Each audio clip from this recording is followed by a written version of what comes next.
ஆகவே தான் இந்த அட்வென்ட் என்கின்ற திருநாளில் வருகை நாட்களில் டிசம்பர் மாதம் துவங்குவதற்கு முன்பதாகவே நவம்பர் மாதத்தில் 10 கன்னிகைகள் 5 கன்னிகைகள் ஆயத்தம் இல்லாமலும் 5 கன்னிகைகள் ஆயத்தமுள்ளவருமாய் இருந்தார்கள் என்பதை நவம்பர் மாதம் கடைசியிலேயே அந்த வருகையை குறித்து எச்சரிப்பை கொடுக்கின்ற திருவார்த்தையை தான் அவருடைய பேராயை நமக்கு கொடுத்து வருகைக்கு ஆயத்தமுள்ளவர்களாக இருக்க வேண்டும் என்று சொல்லி நம்மை முன்னிறுத்திருந்தது. ஆகவே இந்த வருகை நாளுடைய 2வது வாரம்தான் இந்த டிசம்பர் மாதம் 2வது வாரம். இந்த வாரத்தில் நம்ம வாழ்வை எப்படி அர்ப்பணிக்க வேண்டும் என்கின்ற அடிப்படை சிந்தையிலே தான் கடவுளின் மேன்மையான ஆற்றலை இந்த அருமையான திருமறை பகுதியிலே நாம் பார்க்கிறோம். கடவுள் என்றால் யார்? கடவுளை நம்ம எப்படி பார்க்க வேண்டும்?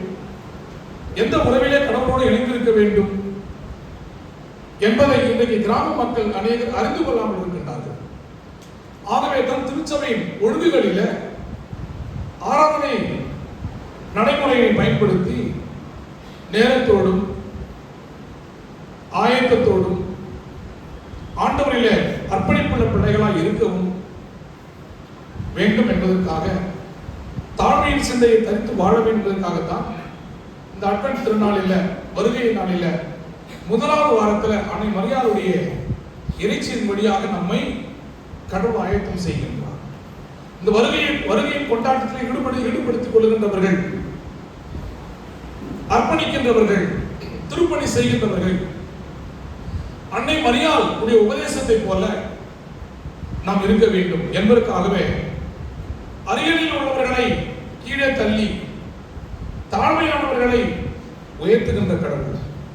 வருகையிலே நம்மை அர்ப்பணிக்கின்ற பிள்ளைகள், கிறிஸ்துவ அடிப்படையில் வாழ்கின்றவர்கள், கிறிஸ்துவின் கொண்டாந்து இருக்கின்றவர்கள் யார் என்று சொன்னால் தாழ்மையிலே இருக்கின்றவர்களை தான் கடவுள் உயர்த்துகின்றார். அவர்கள் தான் கிறிஸ்துவின் வருகையை பார்க்க முடியும், வருகையில் அவர்களோடு இருக்க முடியும் என்பதை தான் கடந்த வாரத்தில் நம்மால் புரிந்து கொள்ள முடிந்தது. இயேசு கிறிஸ்து என்று சொன்னால், ஆலயம் என்று சொன்னால் ஏதோ சடங்காச்சாரத்திற்காக ஆலயத்துக்கு வருகின்றோம், கடவுளத்தை கேட்டுவிட்டால் எல்லாவற்றையும் கடவுள் கொடுத்து விடுவார் என்கின்ற மோசமான ஒரு மனநிலையில நம்முடைய இருதயங்களும் சிந்தனைகளும் பதிவாக்கப்பட்டு இருக்கிறது. அது கடவுளை வழிபாட்டுக்குரிய நிகழ்வு அல்ல. எவை என்று சொல்லி பார்க்கும் பொழுது ஆண்டோட வருகையை, ஆண்டோட திவ்ய திட்டத்தை, பிறப்பின் கொண்டாட்டத்தை நிறைவேற்றுகின்ற பிள்ளைகள், என் இயேசுநாதரை பெற்றெடுத்த அன்னை மரியாளுடைய சொல்லுக்கு இணங்க, ஆண்டவரே நான் உனக்கு அடிமை, ஆண்டவரே நான் உனக்கு அடிமை என்கின்ற திருவார்த்தையில நாம் அடிபணிந்து அன்னை மரியாளோடு இணைக்கப்பட்ட வாழ்வை இயேசுவோடு செயல்படுத்துகின்ற பிள்ளைகளாக இருக்கத்தான் இப்படிப்பட்ட வருகை நாளிலே கடவுள் நம்மை வழிபாட்டிலே நியமித்திருக்கின்றார். அன்பிற்குரியவர்களே, ஒன்றை மாத்திரம் புரிந்து கொள்ள வேண்டும். இயேசுநாதர் மாத்திரம் தான் உலக ரட்சகர். அவராலே அன்றி ஒருவராலும் எதுவுமே கிடையாது. நானே வழியும், நானே சக்தியும், நானே ஜீவனமாய் இருக்கிறேன். அவர்தான் கடவுள். அவரால் தான் எல்லாம் முடியும். அவர்தான் உலக ரட்சகர். ஆகவே தான் உலகத்தின் மையத்தில் அவர் பிறந்திருக்கின்றார். உலக மக்கள் அனைவருமே அவர் அங்கீகரிக்க வேண்டும் என்கின்ற ஒரு நிகழ்வு பெற்றிருக்கின்றோம். ஆகவே இயேசுவால கூடாத காரியம் ஒன்றுமே கிடையாது. ரொம்ப அருமையான பாடலை நாம் பாடி இருக்கின்றோம். ஒரு வார்த்தை சொல்லும் கர்த்தாவே, எங்கள் வாழ்க்கையெல்லாம் செழிப்பாக. என் ஆண்டவராகிய கிறிஸ்து பிறந்ததற்கு காரணம், ஏழ்மையின் கோலத்தில் அவர் வளர்ந்ததற்கு காரணம் நாம் எல்லாம் செழிப்பாய் வாழப்படியா. எத்தனை பேர் நம்புறீங்க? இப்ப என்னிடத்துல பணம் இருந்து அந்த பணத்தை பிறருக்கு நான் கொடுத்து விட்டேன் என்று சொன்னால் நான் யாரு? பணமற்றவன். அப்ப பணமற்றவன் யாரு? எந்த செயல்பாடும் இல்லாதது, ஏழை.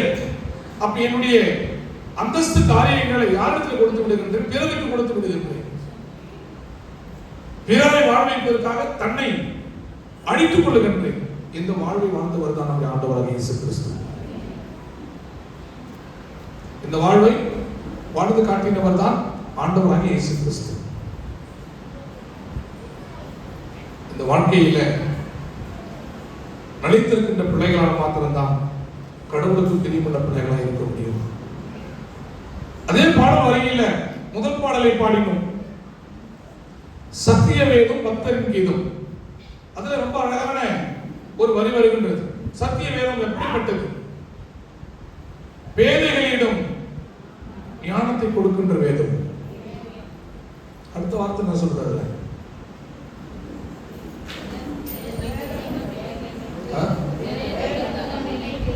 பேதைகளிடம் ஞானம் அருளும் வேத புத்தகம். எத்தனை பேர் நம்புறீங்க? இந்த வேதத்தை எடுத்தவர்கள் ஒரு நாளும் ஒரு பொழுதும் குறைவுள்ளவர்களாக போக முடியாது. இந்த வேதத்தை தூக்குகின்றவர்கள், வேதத்தை சுமக்கின்றவர்கள், வேதத்தை படிக்கின்றவர்கள் மேன்மைக்குரிய வாழ்க்கையில் இருப்பார்கள். அதற்கு நானே சாட்சி. எத்தனை இழவுகள், எத்தனை இழப்புகள், எத்தனை அவமானங்கள், எத்தனை சோர்வுகள், உடல் ரீதியான எத்தனை விதமான பாதிப்புகள் வேதத்தை சுமப்பதனால, வேதத்தை சுமப்பதனால இயேசு என்னை வாழ வைத்துக் கொண்டு வருகின்றார். பேதைகளிடம் ஞானம் அருளுகின்ற வேதம். வேத புத்தகத்தை எடுத்தவர்களை மேன்மைப்படுத்துகின்ற ஒரு வேதம். அதே வேதம் தான் அந்த பாடலில் சொல்லப்படுகின்றது. கடிந்து கொள்ளும், கடிந்து கொள்ளும். கடிந்து கொள்ளுதலை வாழ்க்கையில் ஏற்றுக்கொள்ளும் பொழுது, வேத வார்த்தை ஏற்றுக்கொள்ளும் பொழுது உன் வாழ்க்கையில் கரைகள் போக வேண்டும் என்று சொன்னால் வேதத்தின் கடிந்து கொள்ளுதல் வார்த்தைகளை உன் வாழ்க்கையிலே நீ நல்லவன், நீ செழிப்பாவன், நீ ஆசீர்வதிக்கப்பட்டவன் அப்படின்னு சொன்னாங்க. அல்லேலூயா, ஆமென், ஆமென். கண்களை மூடிக்கொண்டு ஆசீர்வாதமா இருப்பான்னு சொன்னாங்க. கரைகளை போக்குகின்ற வேதமும் இதுதான். இருக்கின்ற வேதம் தான் கடிந்து கொள்ளுதல் வார்த்தையை குறித்து கரைகளை போக்குகின்ற வேதம் இது. அப்போ ஆசீர்வாதம் பாக்கியவான் என்று சொல்லும் பொழுது ஏற்றுக்கொள்ளுகின்றாயே, வேதம் கடிந்து கொள்ளும் பொழுதும் அதை ஏற்றுக்கொள்ள வேண்டும். நான் கடந்த வாரம் இப்படி ஆரம்பித்தேன் என்னுடைய இறை செய்தியை, இப்படி ஆரம்பித்தேன் என்னுடைய இறை செய்தியை. இது கடவுளுடைய வார்த்தை அல்ல, கடவுளையே நான் கொடுக்கிறேன். என்ன சொன்னேன்? நான் பேசுறது கடவுளுடைய வார்த்தை அல்ல, அதுக்கு மேலாக கடவுளையே நான் உங்களுக்கு வார்த்தையின் வழியாக, கடவுள் தான் வார்த்தை, அந்த வார்த்தையை கடவுளையே கொடுக்கிறேன். அப்ப அந்த வார்த்தையை நான் பேசும் பொழுது நீ வெளியே எழுந்து போற, நீ சிலபசம் பண்ற, இந்த வார்த்தையை ஏற்றுக்கொள்ளல, இதற்கு உடன்பாடா பேசுறேன்னு சொன்னா நீ யாரை மறுதலிக்கின்றாய்? யாரை மறுதலிக்கின்றாய்? யாரை அவமதிக்கின்றாய்? யோசித்துக்கோ. சும்மா என்ன சிலபசம் பண்ற மாதிரி, என்ன டென்ஷன் பண்ற மாதிரி, என்ன புறக்கணிக்கிற மாதிரி நீ ஆலயத்தை விட்டு வெளியே போய் வேண்டும் சொன்னா நீ கடவுளற்றவன், நீ கடவுள் இல்லாதவன். தெரிஞ்சுக்க. முதல்ல கோயில்ல இறை வார்த்தைகளை நீ அவமதித்து போவாய் என்று சொன்னால் கடவுளை விட்டு வெளியே போகின்றாய். 12 சீடர்கள் இயேசுவோடு கூட பிரவேசித்தார்கள், பழகினார்கள், வாழ்ந்தார்கள், இறைத்திட்டத்துக்கு முரண்பட்டவர்களாய் இருந்தார்கள். எத்தனை பேர்? ஒரே ஒரு சீடன், ஒரே ஒரு சீடன் முத்தமிட்டு காட்டி கொடுத்த அந்த தருவாயில, அந்த வழிபாட்டில் இயேசுவோடு இணைக்கப்படாமல் முத்தமிட்ட காட்டி கொடுக்க நினைத்தவனுக்கு என் ஆண்டவராகிய கடவுள் சொன்ன வார்த்தை என்ன தெரியுமா? நீ செய்ய வேண்டியதை சீக்கிரமாக போய் செய்ய. நீ இயேசுவை அழிக்க வேண்டும், இயேசுவின் ஆலயத்திற்கு நீ விரோதமாக எழுத வேண்டும், வார்த்தைகளை நீ கொண்டு போய் வெளியில போயிட்டு அவமரியாதையாக பேசுகின்ற ஒரு தன்மையை பெற்றிருந்தால் நீ செய்ய வேண்டியது சீக்கிரமா போய் செய். போய் செய்ப்போ. என்ன செய்ய போய் செய், போயிட்டு போ. கலகம் பண்றியா பண்ணு, போயிட்டு இந்த வார்த்தைக்கு புறம்பா வாழ வாழ, போயிட்டு கோயில் வராம போ. என்ன நடந்தது தெரியுமா? நீ செய்ய வேண்டியதை சீக்கிரமா போய் செய். கெடுதல் செய்கின்றவனை கெஞ்சுவாங்க. எப்படி கெஞ்சுவாங்க தெரியுமா? ஒரு நாள் டைம் கூட, ஒரு மாசம் டைம் கூட கணக்காரர்கிட்ட கேட்கறேன் இல்லையா, கொஞ்சம் பொறுத்துக்க. இப்படிதான் இயேசுநாதர் கேட்டுக்கணும். யாருக்கிட்ட? யாருகிட்ட? யாருகிட்ட? ஆமா, யூதாசுகளை போல இன்றைக்கு அவமரியாதை படித்துக் கொண்டிருக்கின்ற, சத்தியத்தை புறக்கணிக்கின்ற, சத்தியவானை ஏற்றுக்கொள்ளாமல் இருக்கின்ற, காட்டி கொடுக்கணும்னு சொல்லி வெளியில போயிட்டு ஊழியரை அடிக்க வேண்டும், ஊழியரை திட்ட வேண்டும், புறக்கணிக்கட்டும், கோயில் வரப்பட்ட நான் தான் என்று சொல்லி அகங்காரமாய் செயல்பட்டுக் கொண்டிருக்கின்ற, இறை வார்த்தைகளை அவமதித்துக் கொண்டிருக்கின்ற அவர்களுக்கு நடந்த தன்மைதான், அந்த மனிதனுக்கு நடந்த தன்மைதான் உனக்கு நடக்கும்னு நான் சொல்ல வரல. நீ மணந்திருப்பன்னு சொல்றேன், நீ மணந்திருப்பன்னு சொல்றேன். அதற்கு உதாரணமாக தான் யூதாஸ் காரியத்தை கடவுள் காட்டினார். சீக்கிரமா போய் செய், கெஞ்ச வர மாட்டேன். நீ கெடுதல் நினைக்கிறியா? யார் விட்டு கோயில் இது? எனக்கு உரிமையானது கிடையாது, உனக்கு உரிமையானது கிடையாது, ஆண்டவருடைய கோயில். எத்தனை பேர் நம்புறீங்க? யோவான் சுவிசேஷம் 2ஆம் அதிகாரத்தில் காணா ஒரு கல்யாணத்தின் நிகழ்வு நடந்த பிறகு அடுத்த சம்பவத்தில் என் இயேசு தேவாலயத்திற்கு போய் அங்கே நடக்கின்ற கூத்தாட்டம், களியாட்டம், வியாபார ஸ்தலங்களை ஆண்டவர் அடித்து விரட்டும் பொழுது அவர் சொன்ன வார்த்தை என்ன தெரியுமா? இது என் ஆண்டவருடைய வீடு, இது என் தகப்பனுடைய வீடு, இதை நீங்கள் கள்ளர் புகையை ஆக்காதிருங்கள், இதை நீங்கள் கள்ளர் புகையை ஆக்காதிருங்கள் என்று சொல்லி விரட்டி அடித்தார். தேவாலயம் பரிசுத்தமானது. தேவாலயத்துக்கு வருகின்றவர்கள் பரிசுத்த சிந்தையோடு இருக்க கடவுள் உங்களை அழைக்கின்றார். எந்த இடத்துல போனாலும் தவறை கண்டித்து சொல்லுகின்ற இடம் ஒரு இடமும் கிடையாது உலகத்துல. நீங்க சொல்ல நீதிமன்றம், நீதிமன்றத்தில் என்ன பண்ணுவாங்க அப்படின்னு சொன்னா, நல்லவன் கெட்டவன் என்பதை தீர்ப்பு பண்ணி ஆர்குமெண்ட் பண்ணி அந்த தீர்ப்பு மட்டும் தான் சொல்லுவான். அது பொய்யாளர் கூட என்ன பண்றாங்க, நீதியாளர்களாக மாறி வராங்க ஜட்ஜ்மெண்ட்ல. எந்த ஒரு இடமும், எந்த ஒரு சூழல்களும் நீ வாழுகின்ற பகுதிகளில தவறை கண்டித்து உணர்கின்ற, பாவத்தை செய்யாதே என்று சொல்லுகின்ற உலகத்தில் ஒரு இடம் கூட கிடையாது. ஒரே ஒரு இடம் தேவாலயம் மாத்திரம்தான். இந்த தேவாலயத்தில் வந்தா மாத்திரம்தான் நீ பாவம் செய்யாதே. 33 கோடி என்ன சொல்றாங்க, தெய்வங்கள் சொல்றாங்க, நல்ல மனிதர்கள் அப்படின்னு சொல்றாங்க, நல்வாழ்வை அறிந்தவர்கள் சொல்றாங்க. எந்த ஒரு மனிதனும் தவறு செய்யாதே என்று சொல்லி சொன்ன சரித்திரம் உலகத்தில் இல்லை. இயேசுவின் வேதத்தை சுமக்கிறவர்கள் மாத்திரமே, தேவனாகிய கடவுளை விசுவாசிக்கின்ற இறை மக்கள் மாத்திரமே நீ தவறு செய்யாதே. இது சொன்னா கோபம் வருமா வராதா? ஏன்னா இந்த தவறுகளை சுட்டி காட்டுகின்ற, உணர்த்துகின்ற ஒரே ஒருவர் பரிசுத்த ஆவியானவர். அவர் தாங்க இருக்கிறாரு. அவர் எங்கேயுமே கிடையாது.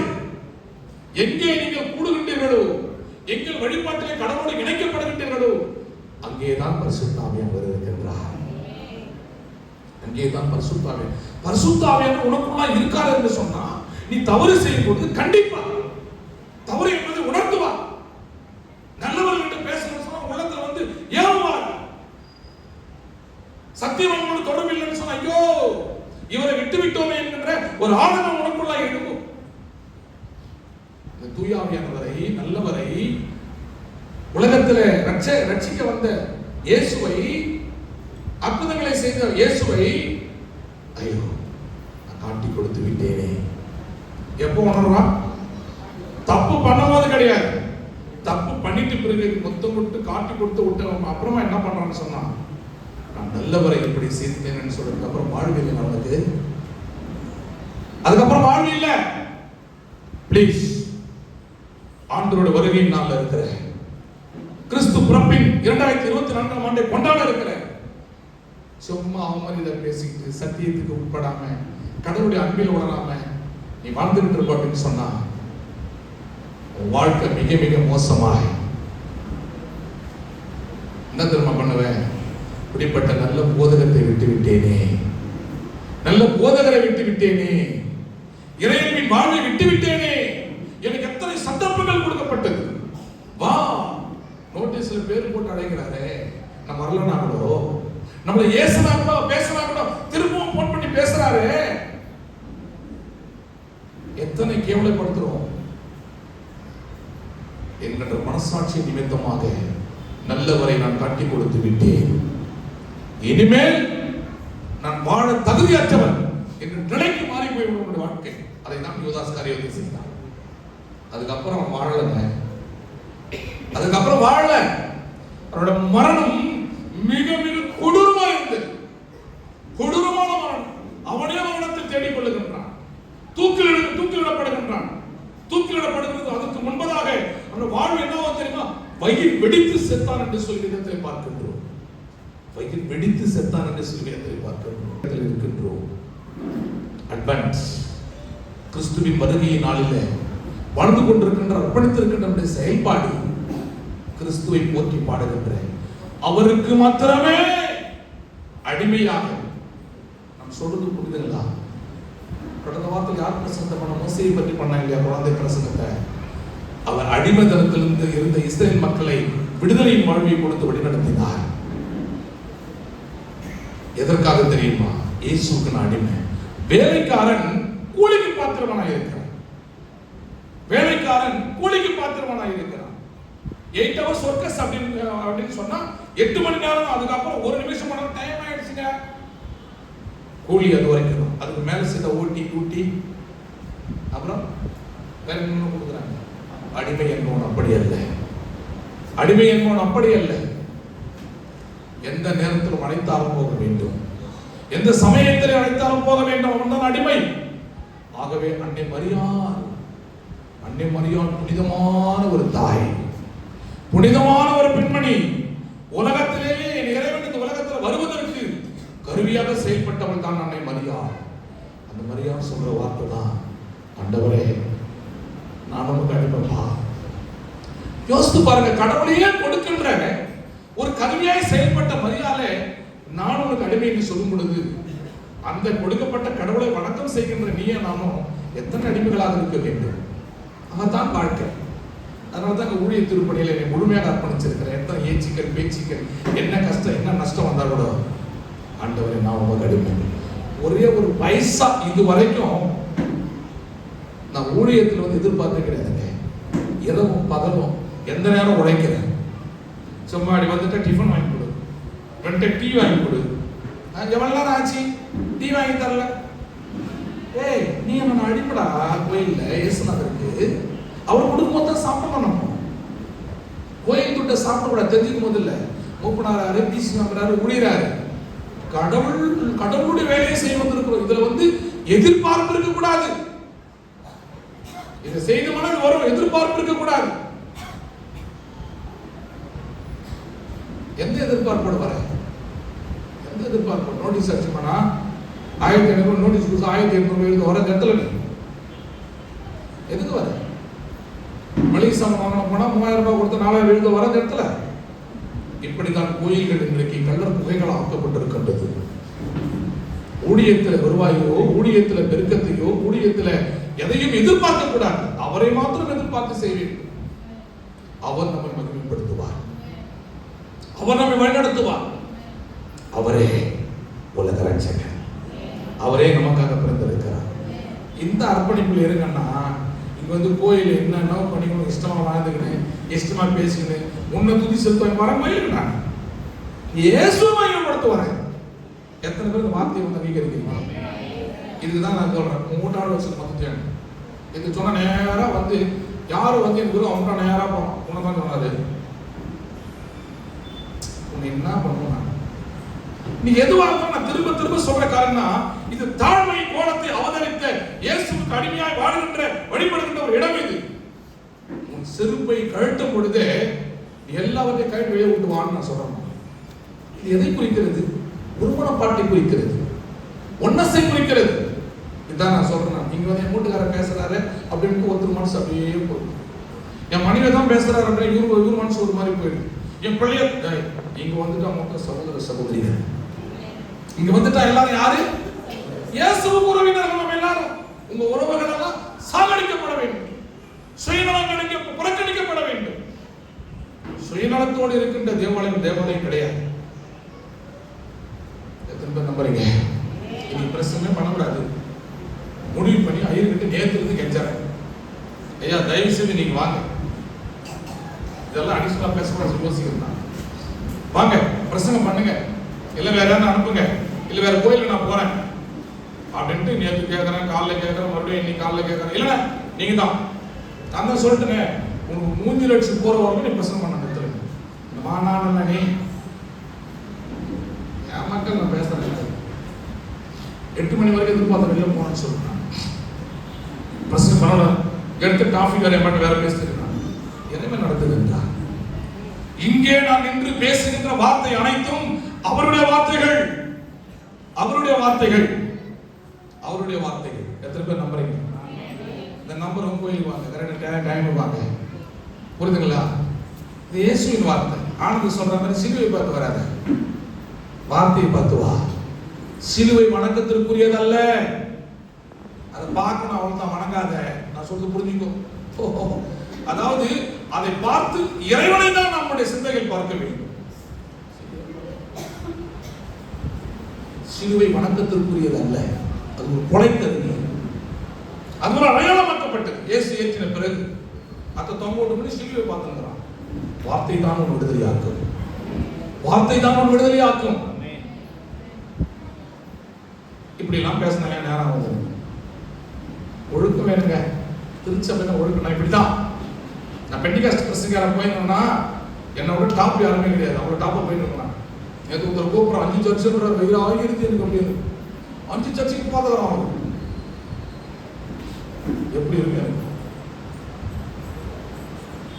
சத்தியத்தை அறிவிக்கிற சத்தியம் உங்களை விடுதலையாகும். அதுதான் கோயில் தர்மம்.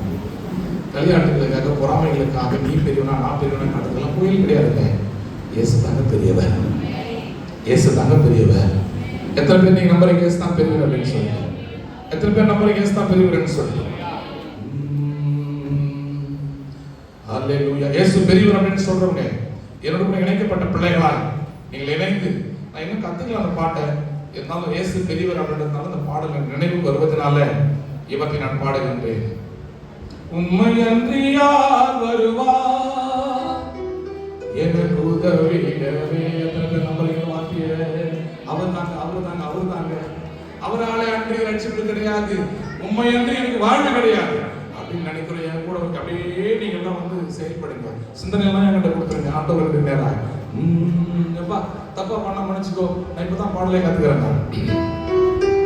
உம்மை அன்றி யார் வருவார் எனக்கு உதவிடவே, உந்தன் அன்பை யார் தருவார் இந்த உலகத்திலே.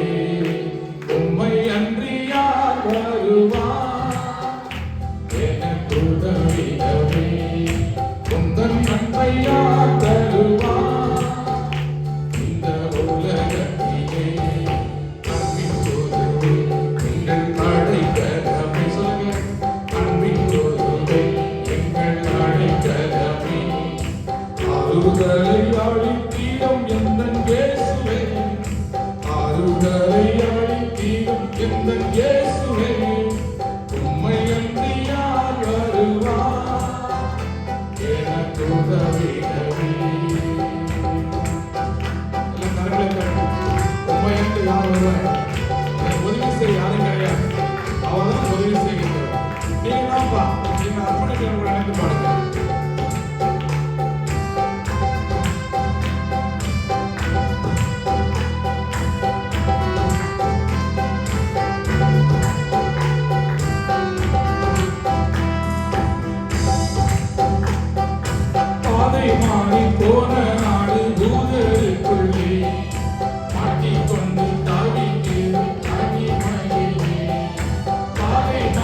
இயேசு மாத்திரம் தான் உனக்காக வருவார் உதவி செய்ய. எத்தனை பேர் நம்புறீங்க? இந்த மாசத்துல, இந்த வருடத்தின் கடைசி மாசத்துல நீ 12 மாதங்களாய் காத்திருந்த கேட்டிருந்த காரியங்கள் கிடைக்கலையா? இன்றைக்கு இந்த செய்தியை கேட்டு உன்னை அர்ப்பணிக்கும் பொழுது உனக்கு உதவியிட இயேசு வரப்போறார். உனக்கு உதவியிட இயேசு வரப்போறார். நிறைய வீட்டில் நான் சொல்லிட்டு வந்திருக்கிறேன், அடுத்த வருஷம் கிறிஸ்துமஸ் வரும்போது ஆண்டவரே அந்த வீடு புதுசு வர செய்துட்டு இருக்கணும், நிறைவா இருக்கணும்னு சொல்லி ஜெபம் பண்ணிட்டு வந்திருக்கிறேன். நான் கடவுள் கிரியை செய்கிறார். நீங்கள் என் வார்த்தைகள் உங்களிலும் அற்புதத்தை நடப்பிக்கின்ற கர்த்தர் நோடு கூட இருக்கிறார். உனக்கு உதவிட்டபடியா? அல்லேலூயா. செய்திக்கு ஆதாரமாக எடுத்து ஒரு மாசி நன்றாக கேட்டுக்கொள்கின்றேன். இப்பதான் செய்திக்கே போன அரை மணி நேரத்துக்கு அப்புறம் நான் இந்த நாளுக்குரிய திருமறை பாடத்துல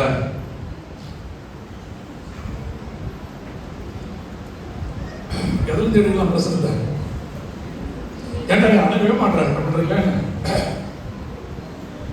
சொல்லுங்க, எதே கேள்வி சொல்லுங்க. எந்த அதிகாரத்தில் பிரசனத்துக்கு போட்டு நினைப்போம்? 4 பயங்கர டஃப்.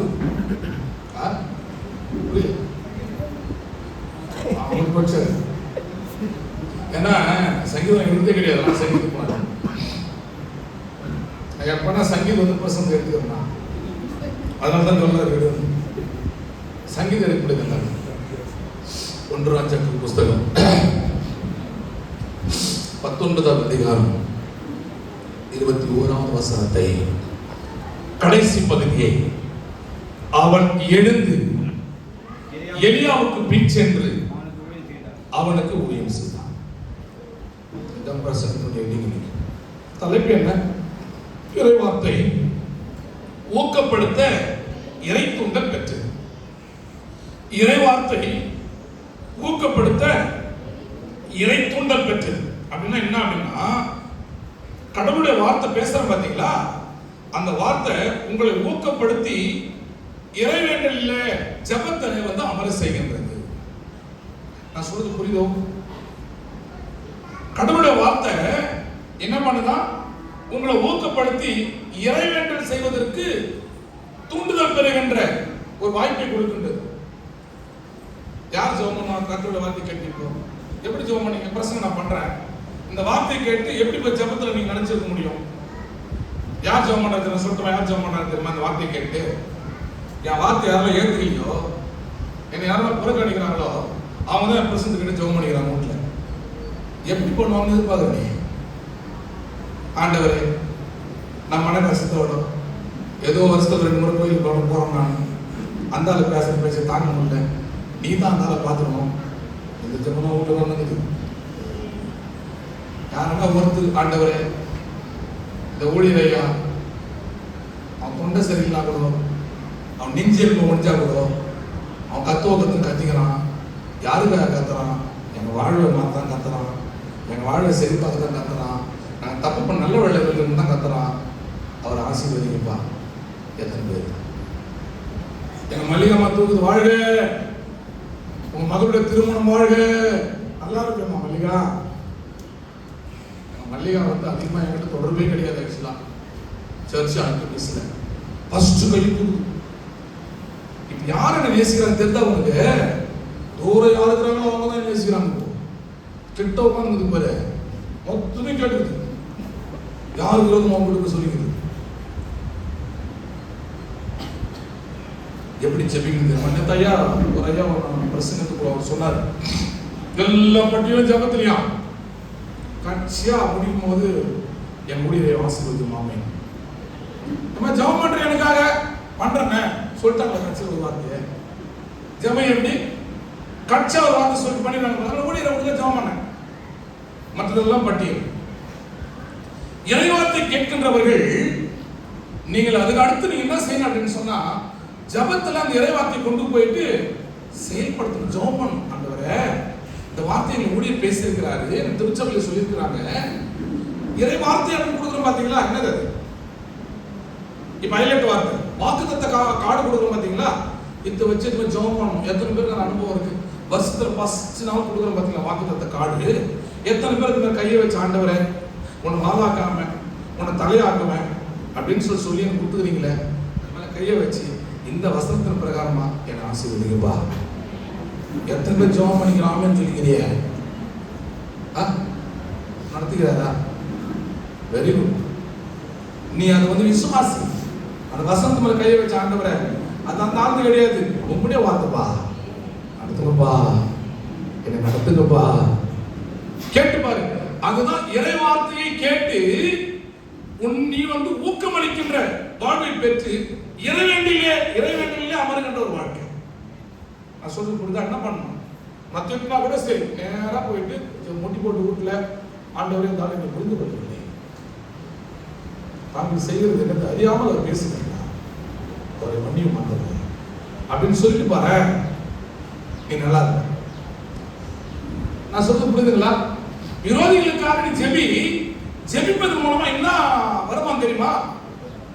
நம்ம ஜெபம் எப்படி தெரியுமா? ஆண்டவருடைய சத்துருக்கள் எடுத்து விடும், எனக்கு முன்னாடி ஒருத்தன் நிற்கக்கூடாது, அவன் அழிஞ்சு போகணும், அவன் கால் உடையணும், அவன் கை இப்படிலாம் ஜெபம் பண்ணணும். நம்ம விரோதிகள் இப்படி பண்ணோம்னா நம்ம கைகள் நம்ம கால் உடையும். என்ன ஏன் நீ சொல்றது பார்த்தா எங்களை எப்படி சொல்லிட்டு உங்க பண்ணி தான் வருகிறது அப்படின்ற மாதிரி பார்க்குறீங்க. இப்போ வேதம் சொல்லுகிறது, உன்னை பகைக்கிறவர்களுக்காக விடுதலை ஜெபம் பண்ணும் பொழுது அவர்கள் உன்னை ஏற்றுக்கொள்ளாவிட்டால் அவர்கள் தலையின் மீது அக்கினி தழலை நீ என்ன பண்ற கொட்டுறன்னு அர்த்தம். நான் சொல்றது புரியுதா? எந்த விரோதியும் கிடையாது. ஜபத்துல போய் சாமி கிட்ட போயிட்டு ஆண்டவரை விரோதமாக எழுப்புகின்றான், அவனை அழித்து விட இந்த கிறிஸ்துமஸ் அவன் இருக்கக்கூடாது. நீ இருக்க மாட்டான். நேசிக்கிற உபதேசம் இந்த உலகத்திலே கொடுக்கப்பட்ட ஒரு சத்துருக்களை விரோதிகளை நேசி என்று சொன்ன ஒரே ஒரு கடவுள் நம்முடைய ஆண்டவராக இயேசு மாத்திரம் தாங்க. ஆமென் சொல்லலாமே. அதனால இறைவார்த்தை கேட்டுவிட்டு அது உங்களை ஊக்கப்படுத்துகிற நிகழ்வு ஜபத்துல கொண்டு போய் விடணும். எதுல கொண்டு போய் விடணும்? சத்தியத்தை கேட்டு எங்க போயிருக்கிற நீ?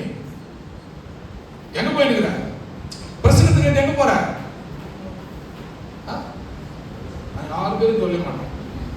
பிரசங்கத்தை கேட்டு யாருன்னா ஒருத்தர் வந்து பேசுற மாதிரி கண்டுபிடிச்சு வச்சுக்கோ, வீட்டுக்கே போக மாட்டேற. நீ பிரசங்கத்தை கேட்டு எங்க போனோம்? ஆண்டவரே போய் வீட்டு விடுங்க. என் பழக்கம் வந்து இது வரைக்கும் நான் வெளில போக மாட்டேன். சர்ச்சை முடிச்சா ஸ்ட்ரெயிட்டா வீட்டுக்கு தான் போவேன். அவசர வேலையா இருந்தா கூட சரி, நேரா வீட்டுல போயிட்டு நின்னுச்சு ஜெபம் பண்றது வெளியே போவேன். நீ அதுதான் வந்து அபிஷேகத்தை எங்க கொண்டு போற? நீ எங்க திரும்ப போற? அதான் சொன்ன மாதிரி முதல்ல கண்டு புஷ்ன்னு வச்சுக்கோ.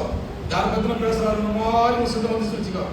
வீட்டுக்கு போக மாட்டுது, நேரம் பைபிள் எடுத்து நேரம் போட்டு கொடுத்தேன். திரும்ப உனக்கு போய் என்ன பேச மாட்டேங்க. நீ வந்து வச்சுக்காத அடிச்சிருப்பேன். அப்படி பேசலாம், அவன் குடும்பத்தை அப்படி பேசலாம். என்னடா எங்கடா இருக்கிற? சத்தியத்தை கேட்கின்றவர்கள் அதற்கு அடுத்து அந்த சத்திய வார்த்தையில உன்னை உட்படுத்தி ஜபத்துல கொண்டு போய் வைக்கணும். சாமி, இந்த வார்த்தை கேட்டமே உனக்கு நன்றிப்பா, இந்த வார்த்தை வழியாக நீ நடத்துப்பா அப்படின்னு சொல்லிட்டு ஜபத்துல கொண்டு போய் விடுகின்ற தலைப்பை தான் தலைப்பை இவ்வளவு பேசுறேன். என்னையெல்லாம் வைக்கலாமா? நான் எங்க தான் போனோம்? நான் எங்க போனோம்? கோவில் சிலாசில செய்யாகிட்ட பார்த்து கொண்டு போய் நான் ஓப்பனா சொல்ல முடிவு பண்ணி வச்சுக்கிறேன். கத்தர் செய்வார். அவங்கள போய் சீர்திருத்தி நல்ல போய் பண்ண வைக்கிறேன். போயிடணும், கோடா கோடி மக்கள் வந்து பிரசங்கம் பண்ண போயிடணும். இங்க பேசி அப்படியே கஷ்டத்துக்கு உங்களுக்கு எல்லாம் இருக்கும் போது இல்லையா?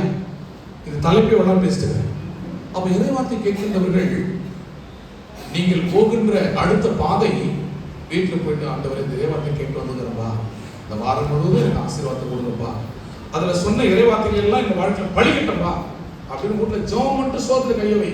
சோத்துனா அது வருது. நீ பாஸ்டிங்கா? எங்க பாஸ்டிங்? சர்ச்சுக்கு பாஸ்டிங்.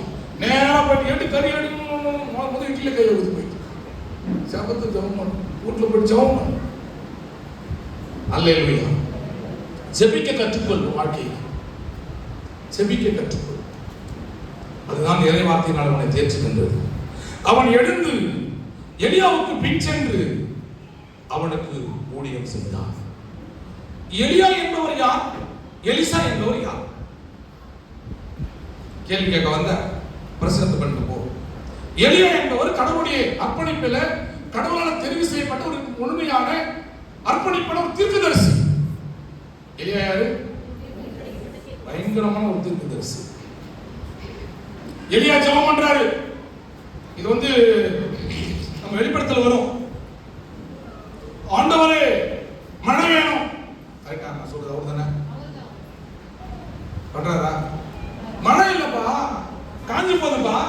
தண்ணி இல்லப்பா, மழை கொடுங்க அப்படின்னு ஜெபம் பண்றார் எலியா.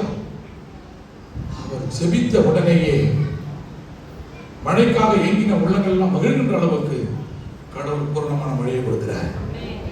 சத்தம் வந்துட்டார், சொல்லட்டுமே மழை வருதுன்ட்டு. அவர் தான் விட்டார். நம்மால மழை ஜோ ஜோ நீ தானே கேட்ட, வேலி நடக்குது அப்படியே. அதுக்கப்புறம் இவர் வேலையை பார்த்துக்கிறார். யாரு? எலியா. அவர் வேலையை பார்த்துக்கிறார். மழை பயங்கரமா பெய்யுது, வெள்ளம் வருது, வெள்ளம் ஜனங்க மழையில வந்து முடிகிற அளவுக்கு போயிடுது. இதை பார்க்கின்றார்.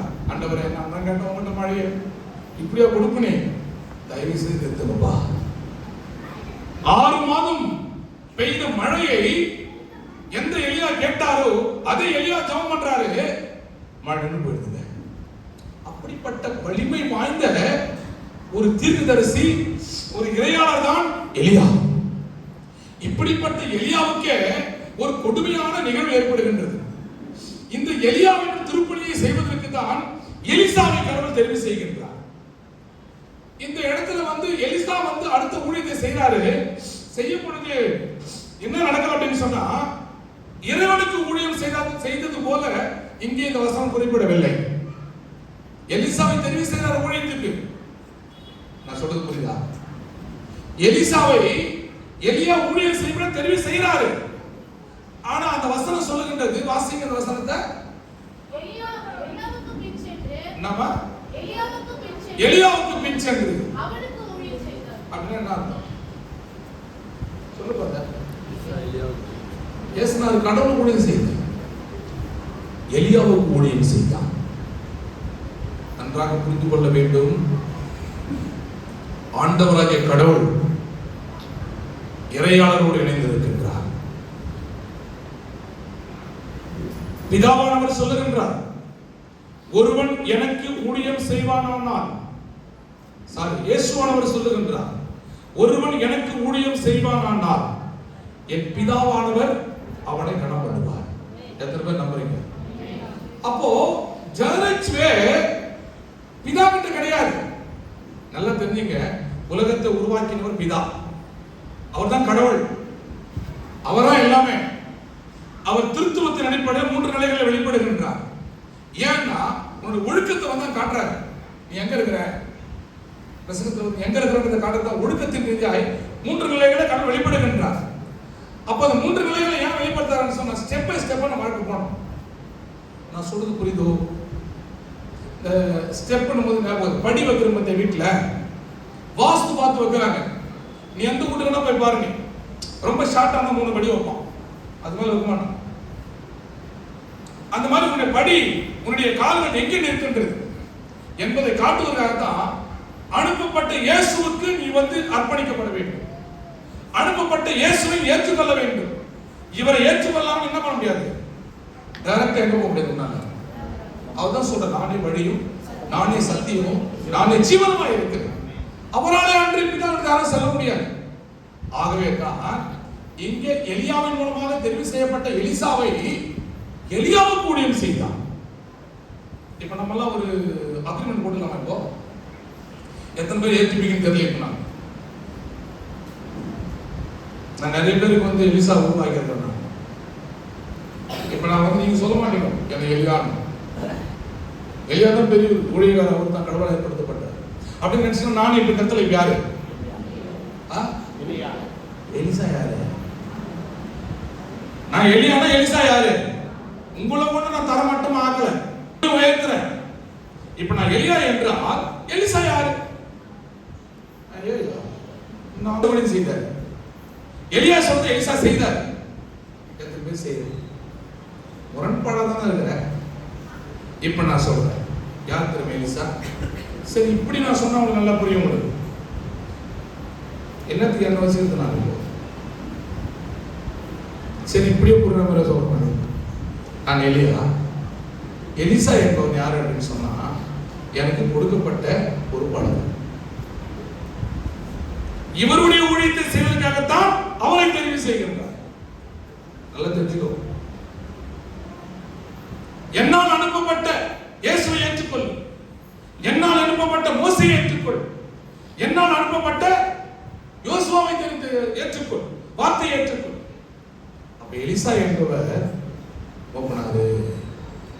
எலிசா என்பவர் கோயில்பிள்ளை. எலிசா என்பவர் பிசி மெம்பர். முதல்ல நீங்களும் என் கூட. இதுக்கப்புறம் எலிசாக்கள் யாரு அப்படின்னா நீங்கள் எலியாவாக மாறுவீங்க. உங்கள் வழியாக இறை மக்கள் எலிசாவாக மாற்றப்பட வேண்டும். எத்தனை பேர் எலிசாவாக மாற்றீங்க? வரணுமான நினைச்சுங்க. எங்கடா சேர்ந்து போறான்னு சொல்லிட்டு அப்படியே ஒருத்தர் வந்து ஹைலைட் பண்ணணும்னு வச்சுக்கிற இடத்துல. ஃபார் எக்ஸாம்பிள் நான் பேச சொல்ல நம்ம தம்பியை சொல்றேன். அவரு கோயிலுக்கு வராது. அவங்க அம்மா அர்ப்பணிப்பை பார்த்தேன். அவங்க அம்மா வந்து எனக்கு கடைசி வர அழுதுச்சு.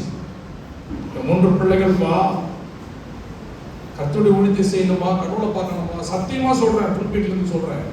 என்கிட்ட கடைசி வார்த்தை சொன்ன வார்த்தை, எங்க தேன்மொழி அறியும் அந்த வார்த்தையை, அந்த ஜபத்தை அந்த அறிவாங்க எல்லாருமே. என் பிள்ளைகள் ஊழியம் செய்யணுமா, இப்படி இருக்காங்கப்பா. அந்த வார்த்தையின் சிந்தையில ஒழித்தது. அது அபிஷேகமாக தீர்க்கதரிசனமாக நான் வந்து உரைத்தேன். கடவுளை ஏற்றுக்கொண்டார். அவர்களை முன்னிறுத்தி ஊழியத்திற்குள்ள செய்யணும்னு நினைச்சா நேரம் போற மாட்டாங்க. வயிற்றா நினைச்சுக்கிறியா? ஒரே ஒரு உதாரணம் சொல்றேன். நான் எலியா உன்னை உருவாக்குகிறேன் என்று சொன்னார். நீ எலியாவாக மாறி இன்னொரு எலிசாவை உருவாக்க வேண்டும். புரிதுங்களோ? அப்ப நீ யாரை உருவாக்கணும்? ஐயா, நீ யாரை உருவாக்கணும்?